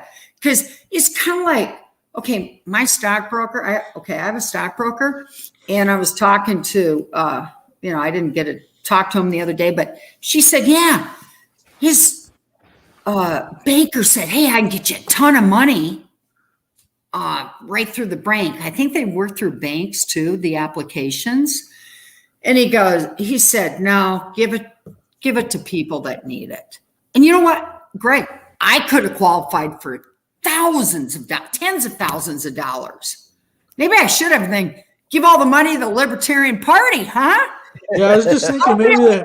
And then whatever I get, I'll give to you guys. How's that? I was just thinking maybe the Hedgehog Watchdog should apply for some COVID funding. You'd probably get some. Yeah, actually, I was listening to a podcast a while ago, and they might not be as lenient now as they were at first, but when the pandemic first hit, if you were asking for anything under like $200,000, they didn't even audit it. They just cut a check. It's crazy. Yeah. Wow. Oh, definitely. Definitely. Yeah. Basically, if you owned a business, you could just claim that you were impacted by COVID. Oh, yeah. Regardless of whether you were. I could have. I'm kind of a slumlord a little bit. And there's other people that rent property that have gotten tons of money. But I do have a little bit of a conscience, and I couldn't do it. But the next time I think I want to do it, and then I want to post it because I don't need a dollar. Okay. Yeah. But those are the people that are getting it. The people that don't need it. And the rest of the people get crumbs. I remember when it first happened or whatever, all these big corporations were they weren't really getting in trouble because they didn't violate the rules. But it became public information that these big companies were taking out these COVID grants. Right. One of them was like the LA Lakers. And it's definitely. Like, you're hundreds of millions of dollars. You're worth like $1 billion. You don't need. Oh, totally. You don't need taxpayers. Okay, Rapid City, Coca-Cola. over $9 million. I guess people quit drinking Coke. Mitchell. I'm not going to even say the companies. They know who they are, and they're at work every day. But here's the deal, too, you guys. Okay, so the governor gets on all these Fox News and all these other stations and says, South Dakota never shut down. We're doing great economically and everything. So you tell me this. Why is South Dakota still in a state of emergency? And why did she, file a state of emergency? And now she's extended it till July to get that money. It's all about the money. Yeah, I think there's she goes on TV. We never shut down. We're doing great, but she didn't go on Fox News and say, but we got $1.3 billion. Yeah, it's just Brian Brown says Harvard University received COVID relief. That's interesting. Yeah, Harvard, and they got billions. Oh, that was Brian. Come on the show. That's Brian. That guy's super. Yeah, if anybody wants to join this show, just click the link in the description. Or where's Laura? Click the link, Laura. They're about to pass another have a come to Jesus 1.9 trillion COVID relief bill, and there's I posted earlier on our state page, but there's even taxes built into that COVID bill. They want to start taxing. They call them gig workers. Mm-hmm. Right now, you could make up to $20,000 or something like that, and not pay federal tax on that, like Uber, Lyft, those kind of jobs, DoorDash, something like that. And the Democrats or whoever it was put it in the bill that if you made even over $600, they want federal income tax paid on that. They want taxes on everything. And here's the other thing, with the marijuana. Okay, you guys, I've tried it a few times. Uh-oh. I have never been able to get high. I could eat a pan of brownies and it wouldn't affect me. I'm serious. But now, maybe just so if you get a license in South Dakota, I heard just to pay for a license, $22,000. Are you kidding me? What was that? Why not just open it up to everybody? And I think they charge like $100,000. Keeping the state out of it. I think it's like over 100,000 if you want a liquor license. Even it's like wow. Well, it's ridiculous because let everybody have a chance. I'm for free enterprise. The good ones will make it. The bad ones will close down. So give everybody a chance. Yeah, that was what was funny. Noam a month or two or whenever it was complaining about because she's such a fiscal conservative. She was complaining that implementing this cannabis law would cost like $7 million. Oh, she just wants to add to government. She wants to just create bigger government. That's all. And you don't have to do anything. When farmers go out, they don't have to get a license to grow corn, do they? I don't know. You need a license to store beans. Why do you have to get a license to grow hemp? Yeah. That's going to cost farmers. They overregulated everything. Totally. She is a total overregulated, dictatorial, and very prohibition, anti-freedom governor. Okay. The only reason why she cries freedom, I'm free, well, first of all, it's against the law to lock down South Dakota. And if anybody even tried it, I don't care if you're a Republican, Democrat, whatever, if Billy Sutton would have been elected governor, there's no way he would, you have to go through the legislature, and that would never have happened for the people of South Dakota. But she acts like, look what I did. No, it's not what you did, Christy. It's what you can't do. Yeah. So don't even go there. Yeah, it's one of those things where it's like a lot of the people, and you can go on the primary John Thune site, and then they get on their little tangent off on Christy Nome, and then I go on there and post all this stuff that how much money her family's gotten and stuff. Then they go after me like, yeah, shame on you. Yeah, they're so so I have to post like a GFI, ostrich with his head in the sand, because that's how they are. A lot of them, they just don't want. I don't know. Being a Republican, it's like you can. I mean, Jesus Christ could be on the Libertarian ticket. He couldn't be a Republican in South Dakota. I kind of think it's. I think it's going to change. I really do. And you guys are doing a great job. We've grown a lot in the last 6 months. If we can continue that, that's really what it boils down to. Is like, yeah.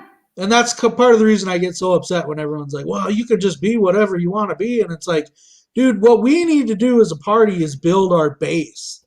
Absolutely. That's it. If we build our base, if we had like 20,000 registered libertarians in South Dakota, we could get people elected because well, here's the deal, we appeal to Democrats. Here's the deal, Greg, and Devin's Mr. Statistician.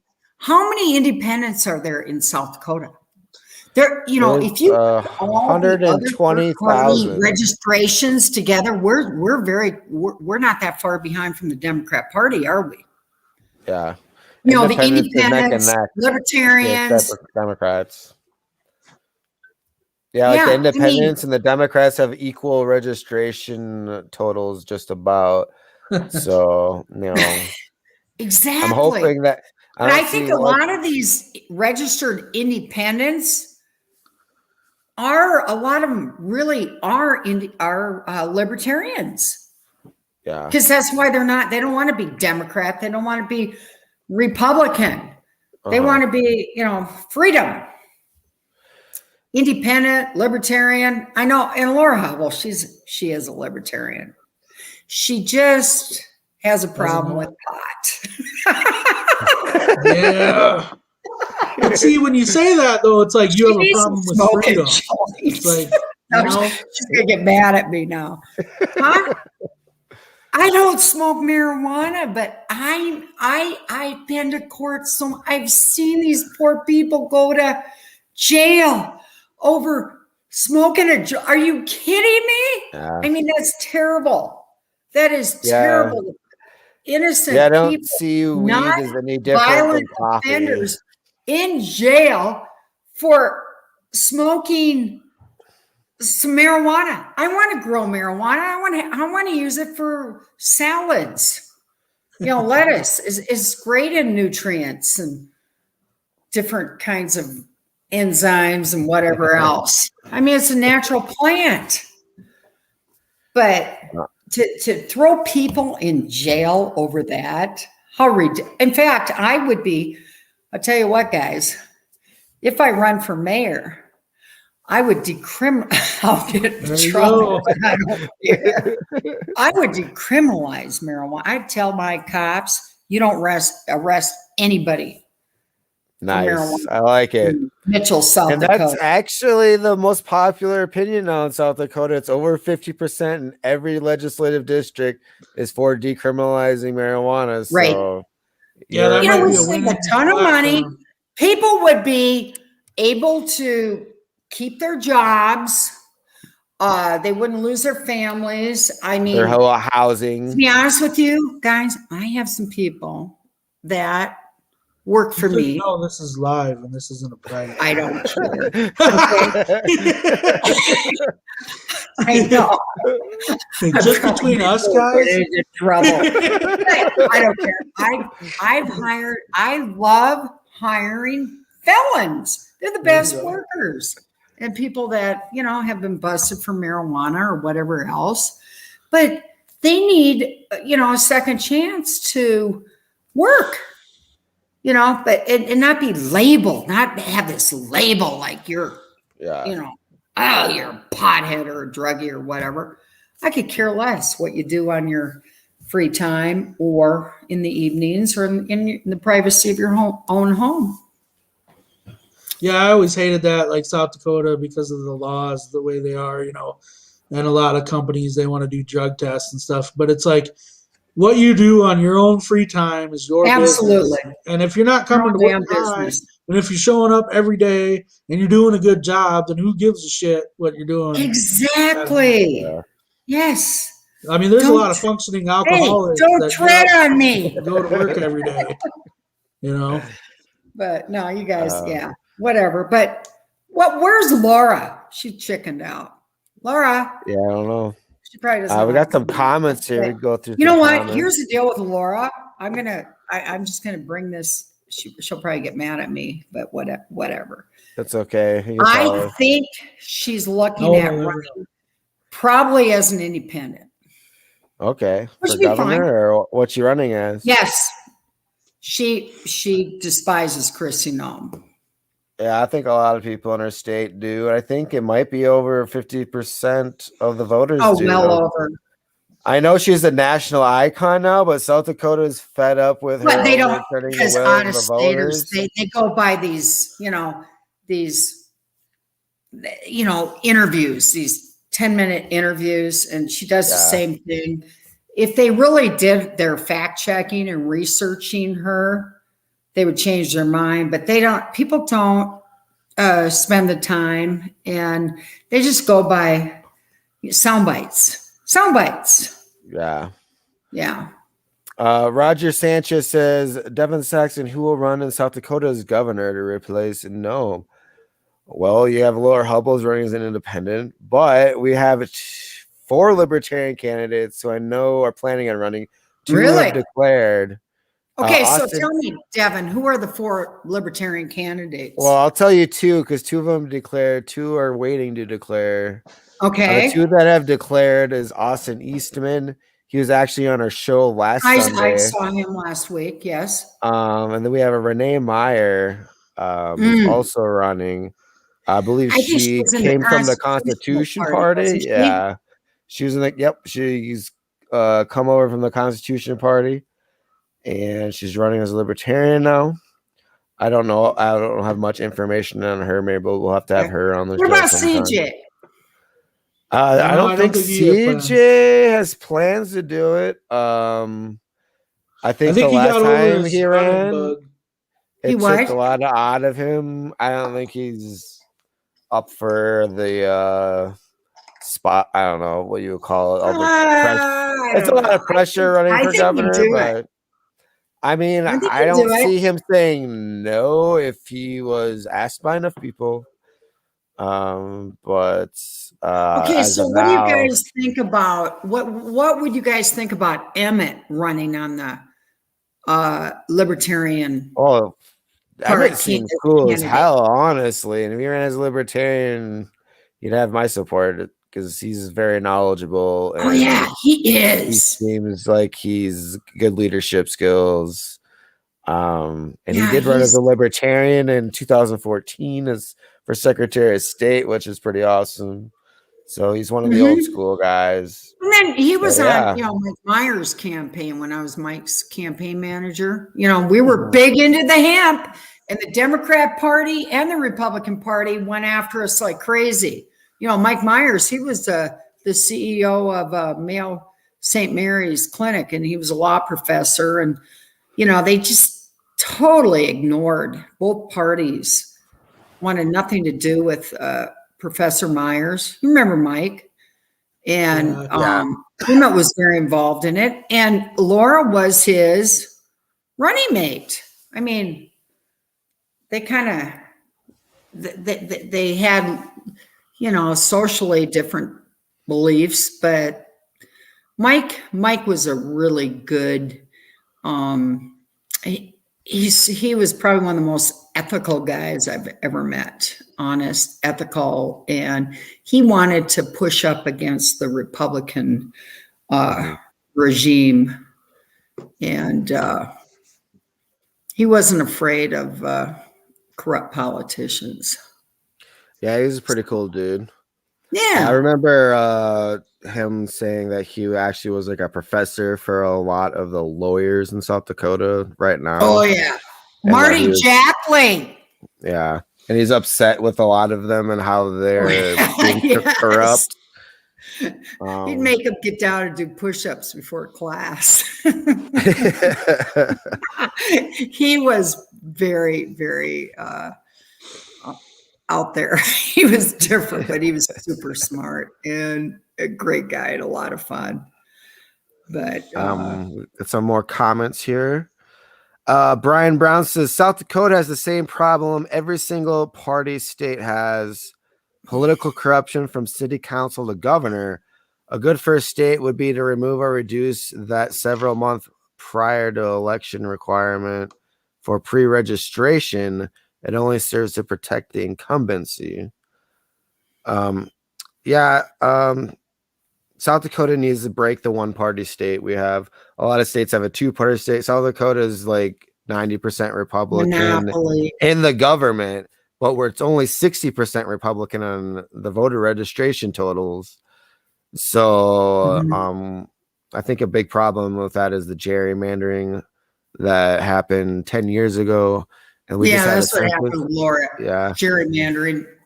And we just had the census, so they're going to redistrict South Dakota again. So I hope that, the legislator is the one that picks the districts. So I don't. Wow. I don't have a lot of faith that we'll end the gerrymandering at all. I know there's a ballot initiative that will be circulating the petition to set up some sort of panel with 3 people from every party. Or I don't know if it's actually from every party. They said 3 people from Republicans and Democrats. And so I'm like, well, you better include libertarians in this petition or I'm totally not going to support it. At least give us one. I don't know. Right. Just a little representation. Well, you know what would be cool is guys like Pischke and Dennert and Elward. If they would just, they're all registered Republican. If they just switch the parties, say, kind of like Amish did and Ron Paul. Yeah. Just say, I'm libertarian. No, and they just start, because now they do have a platform. They have a platform. They're in the legislature. Yeah. And they need to say, hey, this Republican monopoly is not working. Yeah. We need another party. I know that some of you so-called conservative Republicans or, independents or people that are upset with the, Republican mafia in South Dakota, come and join us. We're the good people. We're the good guys. You know what I mean? It's like, geez. Well, they're going to be taken out anyway because they're already going at the Republican.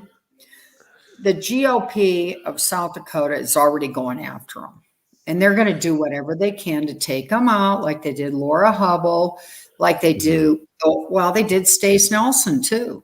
And anybody that fights the establishment, bye-bye.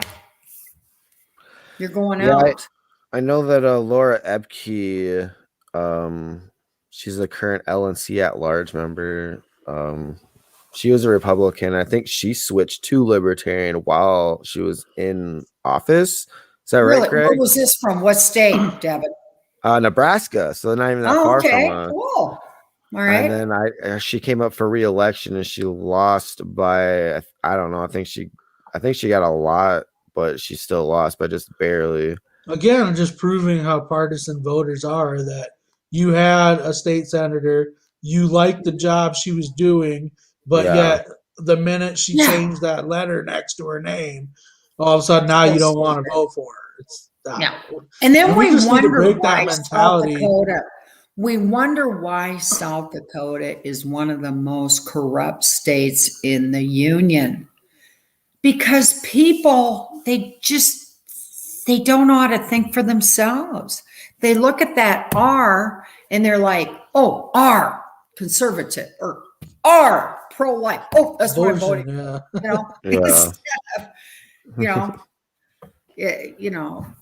R is pretty much corruption right now. That's what I see it as. But Sean Gregory Rogers says it is. No doubt about it. Prove me wrong. it's a dirty trick to change party names to win, but we have to maintain our integrity and not soil our policies with a corporate label. Don't stain the name.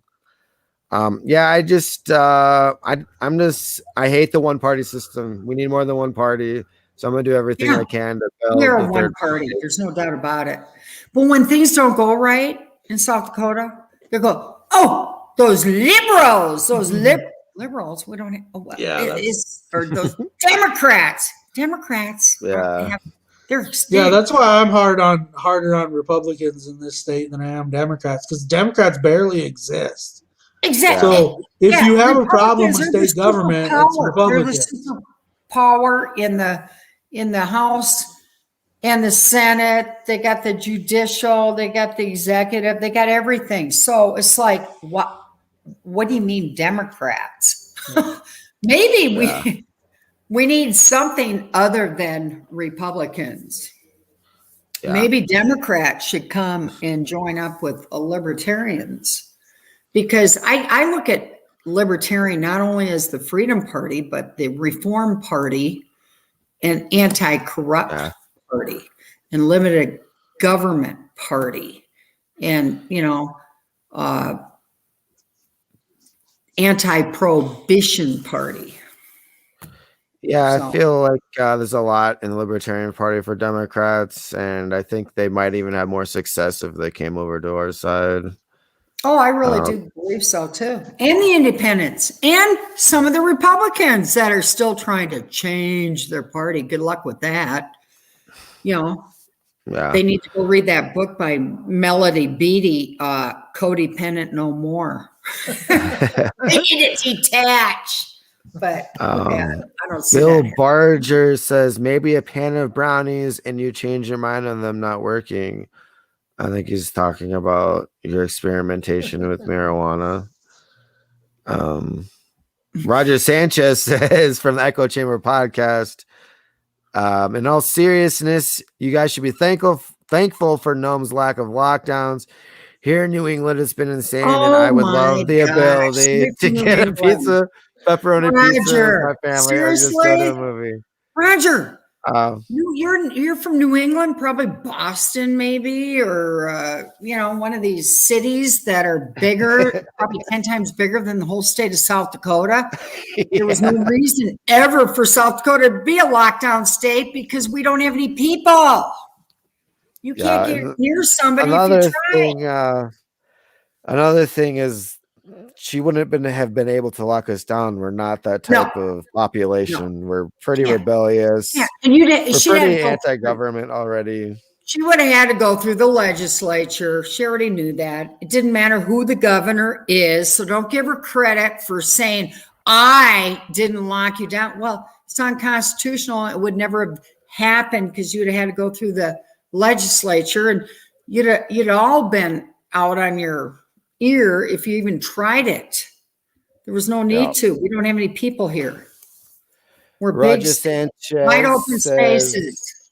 So don't use that. That's a political, that she uses that politically, like she's trying to compare South Dakota to New York and California. Really? Even Minneapolis, even Minnesota. Okay. Most towns in Minnesota are wide open. Okay. Minneapolis and in the Twin Cities and around, they're 4.5 times bigger than the whole state of South Dakota. So if we had a Minneapolis or a New York City or something, we'd probably have some problems.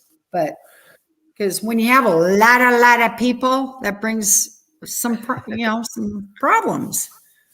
We're a very rural state. Yeah.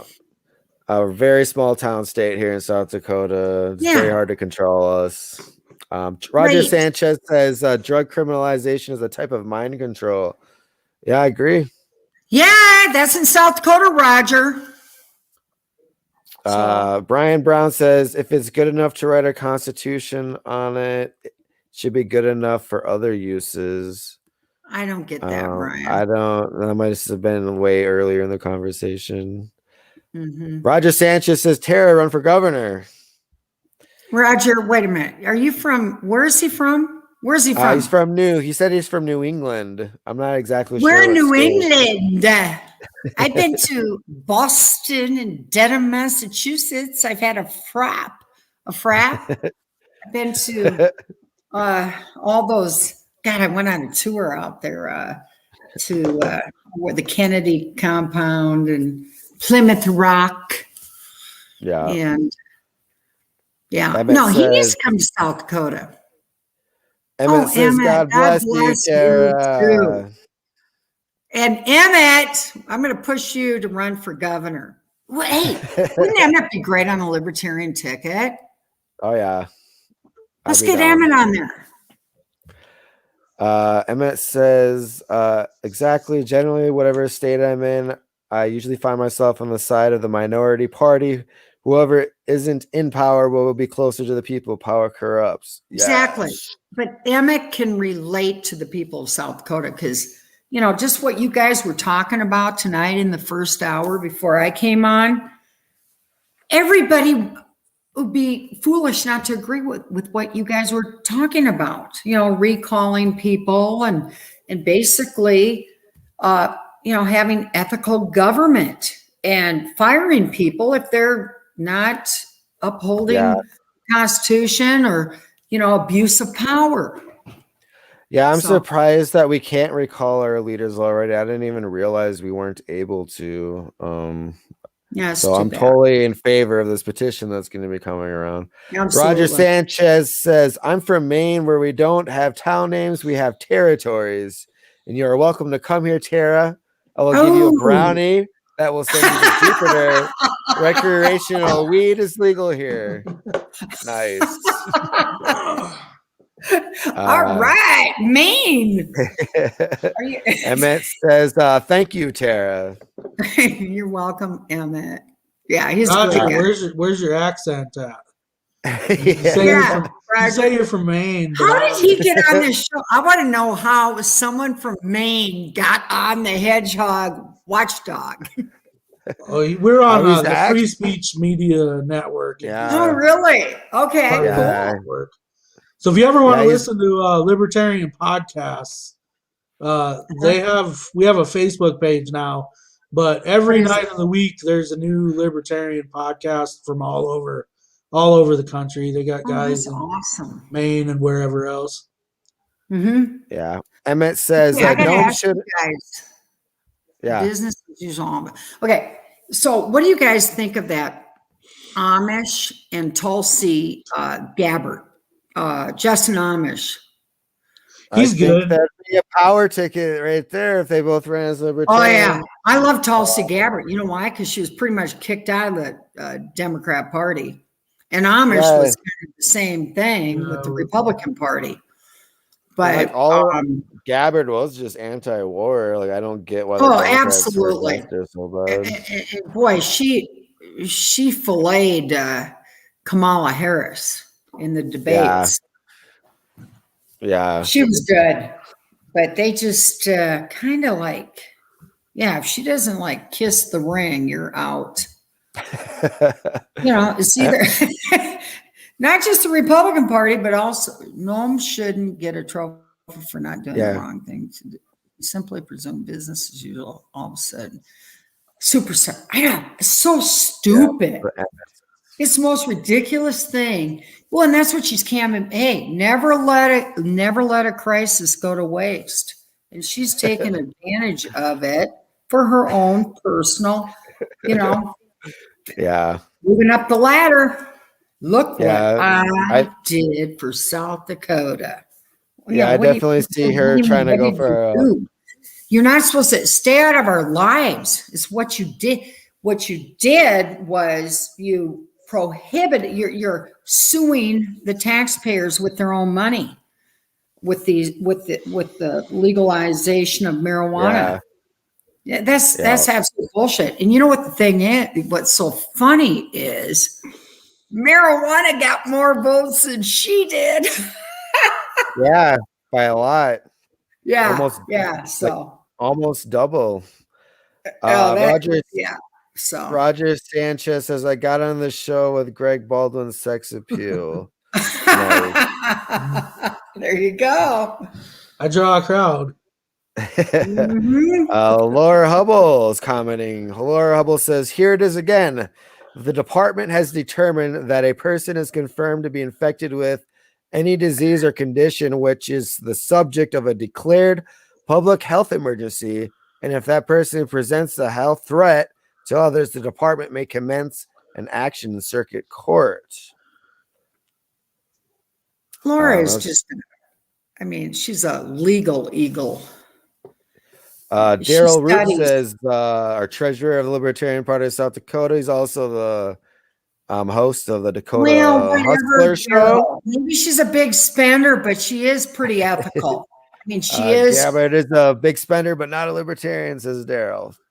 All right. Well, she's in some areas, she is like anti-war. Okay. Let's give her a point for that.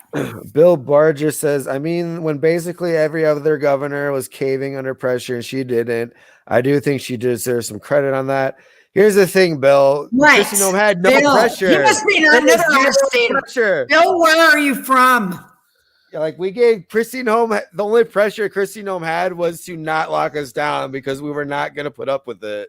And we're all armed. Absolutely. And her lawyers, out-of-state lawyers, said it's illegal to do it anyway. Hello. Bill Barger says, Amash supports the imprisonment of Ross Ulbricht. Got to wake up a little bit because, she's kind of got you fooled.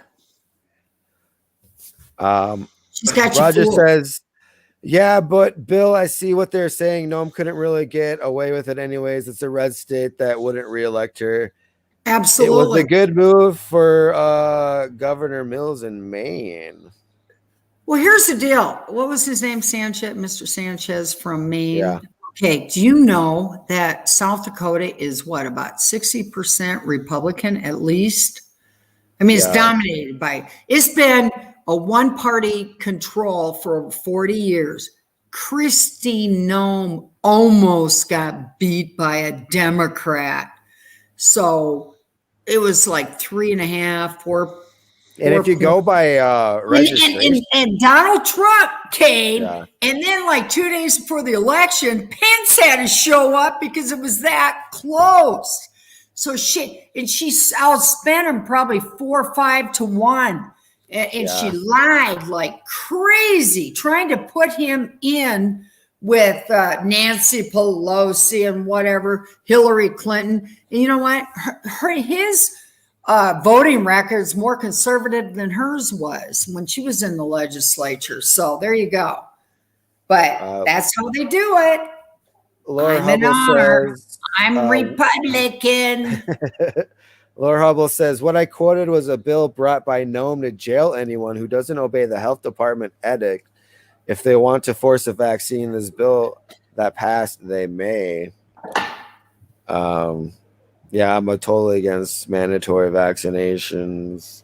I feel like COVID has a lot of people who have been infected by it already, so they have natural antibodies. Bill Barger said that Amash doesn't support the imprisonment of Ross Ulbricht. I didn't know that about Amash. I'm disappointed as hell that he supports the imprisonment. He supports the imprisonment of Ross Ulbricht, apparently.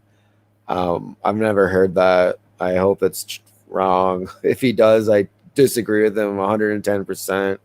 I don't think Ross Ulbricht should be in prison. Okay, who's Ross Ulbricht? I'm sorry, He made the website called Silk Road, and it was basically just like a free market experiment. Okay, look, now I did. Why didn't Trump? Who are the two guys? WikiLeaks. Yeah, Assange and Snowden. And the other guy. He should have exonerated him. Yeah, I think so too. I think that would have. And the Native American that has been in prison forever. What's his name from Pine Ridge? He's in Florida. Yeah. He shot a couple of federal agents. What was his name? He's still in prison. He ought to be, exonerated. Let out, guys. I mean, he's 80-some years old. Let him out. Yeah, I think we were talking about him in an earlier podcast. The top Trump should do. Trump What's his name again? Leonard Peltier. Leonard, you're right. Leonard Peltier. Yes. And if you look at his those documentaries and stuff, I think he's innocent. I really do. Yeah, it didn't even prove that he actually shot anyone. It was like, I'm pretty sure one of the shooters identified him or testified against him. Exactly, because that truck or the car that was shot weren't even his bullets or whatever. And it's a bunch of crap. Yeah, it wasn't one of those things where like he got arrested right after it happened. Like I'm pretty sure he was arrested like a year later. No. Named by witnesses. Yeah, that ticks me off about Trump. He should have let those guys off. Totally. Trump should have done a lot of things. He wasted. He could have done a lot. Yeah, he didn't do first 2 years, and I voted for him, you guys. And then I did not. I voted for Joe Jorgensen. But he had. I liked him because he took out 17 Republicans. Totally filleted him. I hope he still primary. I really thought he was going to drain the swamp, and he didn't get it done. He didn't get it done. But I think. If he had to do it all over again, I think he probably would have done things differently. Probably wouldn't have appointed, retreads to some of these cabinet positions. Well, he appointed people, outsiders, bring in some libertarians. He appointed people that didn't even agree with him, so it didn't even make sense. Like he was trying to be a non-interventionist, and he didn't get us into any new wars, which was a good thing. But he didn't get us out. But then he appointed, what was his name? John Bolton as his national security advisor. God. So why would you appoint John Bolton? That guy. So that didn't even make any sense. It's like, yeah. So I think he could have done a lot of things differently. Right.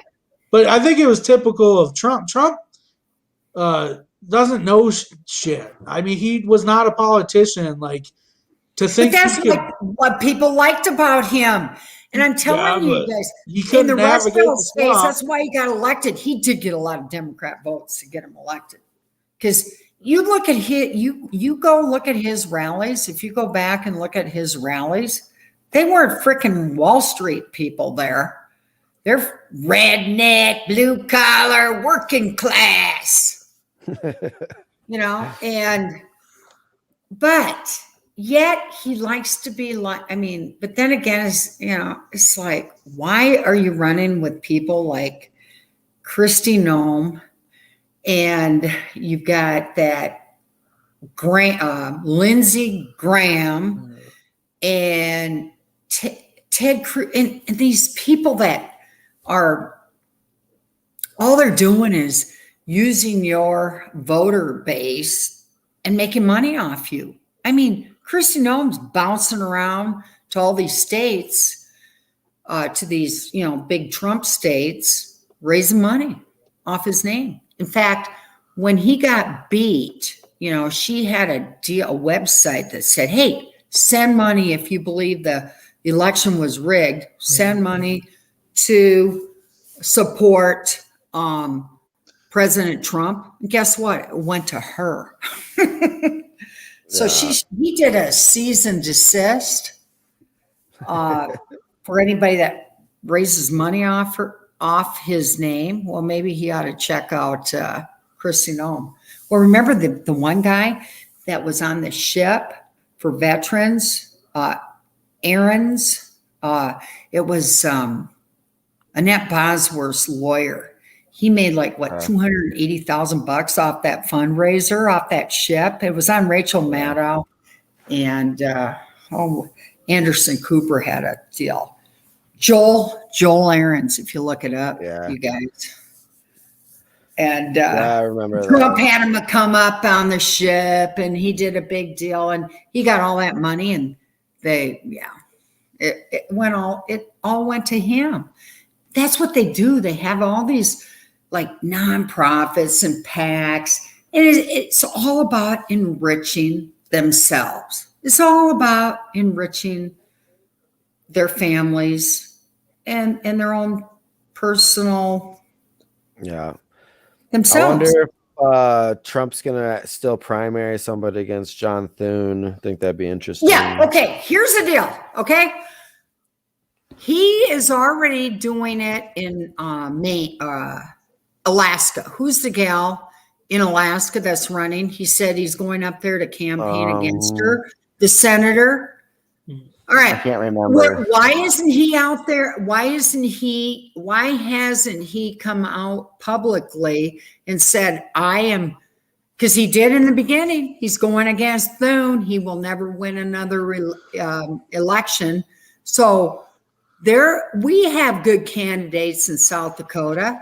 Is he going to get behind the candidate? Is he going to put some money into the campaign? Is he going to come and campaign for the candidate that's going to run against Thune? Says Murkowski.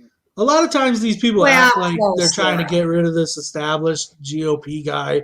And like, this is why I don't like when people try to conflate libertarians with Republicans, because in 2018, Lisa Murkowski, correct, Brian. You got it. Republicans put up what's her name?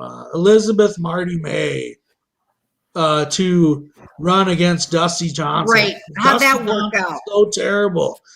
Well, I don't know much about this Elizabeth Marty May, but what I do know is she recently voted against the medical marijuana. Oh, she did. So I don't need to know much more about her to know that she wasn't a good replacement anyways. Okay. Right. So like I'm curious about the Thune thing because I think he's going to win. I think he's going to win.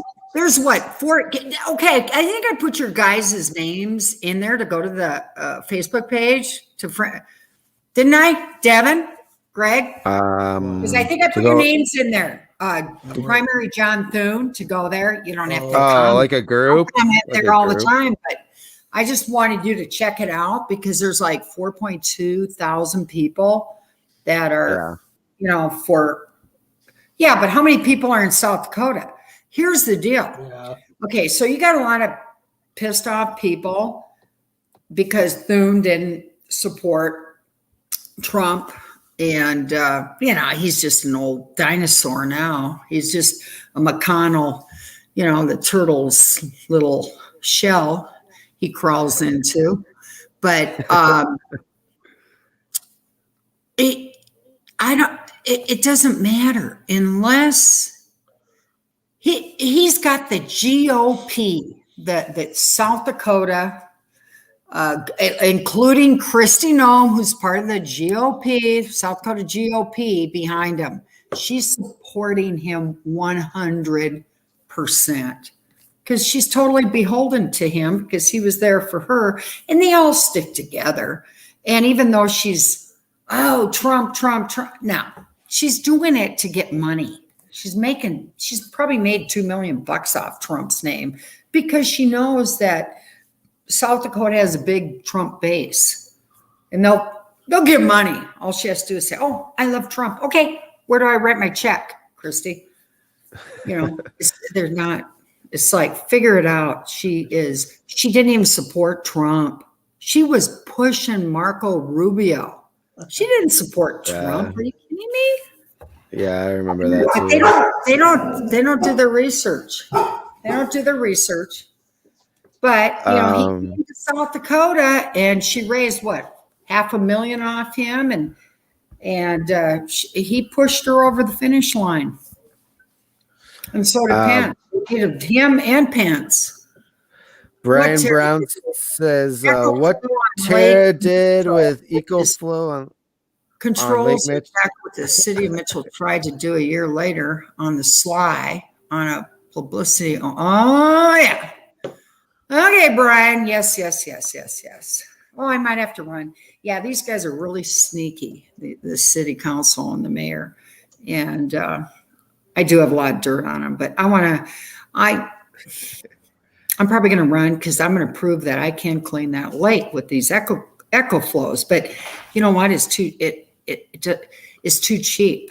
They want to spend tens of millions of dollars so they can get all their buddies together and get all these contracts.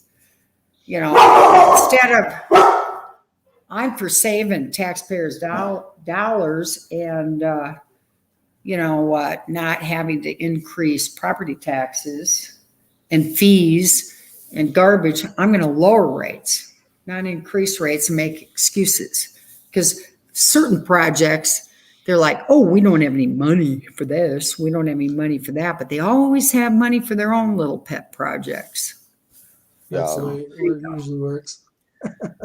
Well, you guys probably ready to get rid of me, right? We're out of comments now. So, do you have any final words for your mayor? When's the mayor election? I haven't announced. Okay, I don't want to run. Okay, I'm announcing that I don't want to run for mayor. But I did take out the petitions. That's what I heard. Like, wait a minute. So Bob, he messaged me at the mayor and said, well, I saw you down at City Hall. Who are you running against, me or on a city council deal? And I said, I'm running for an apology. We'll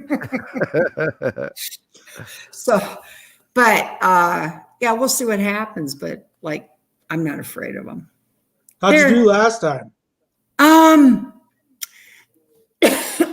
I've run twice. Actually, I've run several times. Not for mayor, but school board. Yeah. I'm usually in the middle of the pack. But I'm not. The people that vote are the establishment, the Chamber of Commerce, the Development Corporation, the show choir people, the money people. They all vote.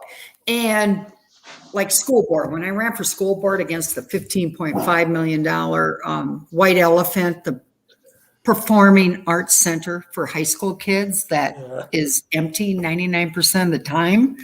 It's used for pretty much classroom and storage. I mean, it's ridiculous. This is for high school, really? What was wrong with your high school auditorium? You could have gutted that. The acoustics. Added a few classrooms for, 10 times less money than what they spent on this big performance. And then you go down Burr Street and you look at it and it's just there's never any cars there. It's just dead. It's so ridiculous, but that's what they do. And that's what I don't like. And that's why I run for office. I don't run for office because I want to be mayor or I want to be on the school board. I run because I want to, clean up the good old boy club. Yeah. I do. I hate it. Petty politics. Hate it. Anyway. But you guys, thanks for getting me on. And are you coming to the convention on the 20th? Damn right I am. And you know what? If you don't want me to be on the board, I don't have a problem with it. Okay, because the last couple meetings, I know Devin got on my ass, and you don't show up. Well, I tried. I can't. I had a hard time getting on tonight. Thanks to you, you finally got me on. Okay, do this. And I did. You had to lead me through it. A couple times, I just couldn't.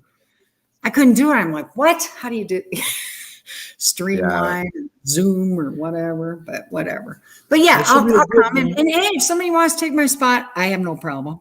Not a problem. Okay. Let's get Emmett on there. Get who? Emmett can take my spot. Oh, hell yeah. Huh? We've got as Tara is mentioning, the executive committee elections are going to be on March 20th in Sioux Falls, the Clubhouse Hotel and Suites. Yes, I'll be there for sure. So everybody listening, I hope everybody comes and attends. If we have a record-breaking crowd, that would be awesome. Yes. I've got high hopes. This next executive committee is going to be leading the charge against Kristi Noem. Oh, definitely. So it's definitely going to be an important election.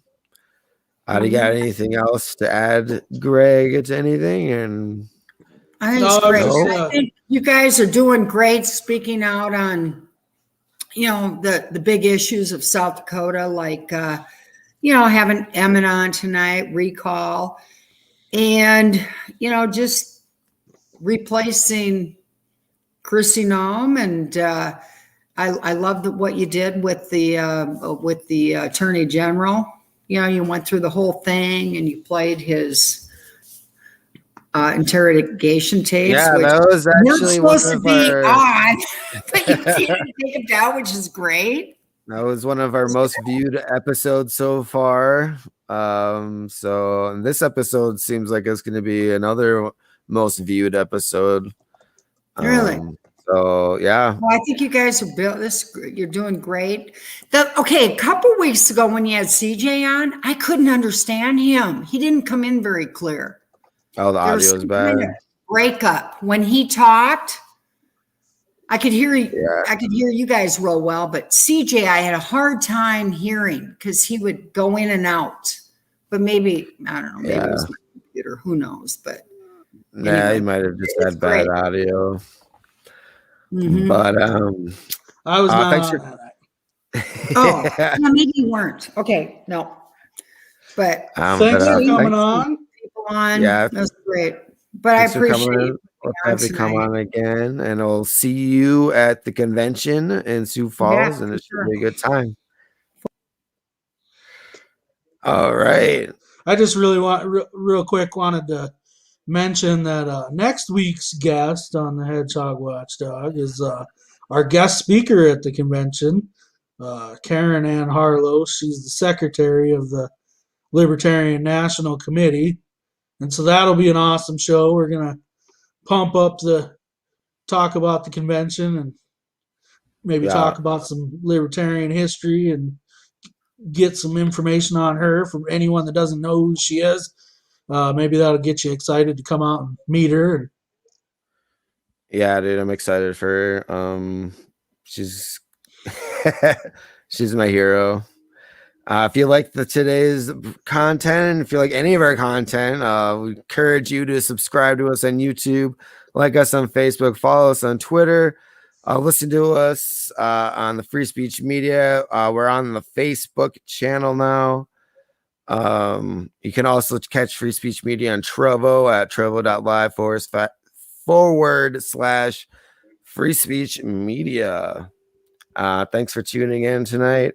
And like Greg was saying, we'll be back next week with Karen Ann Harlow, probably like the biggest guest we've ever had. So be sure to tune in. It's going to be a good show. See you next week. See ya.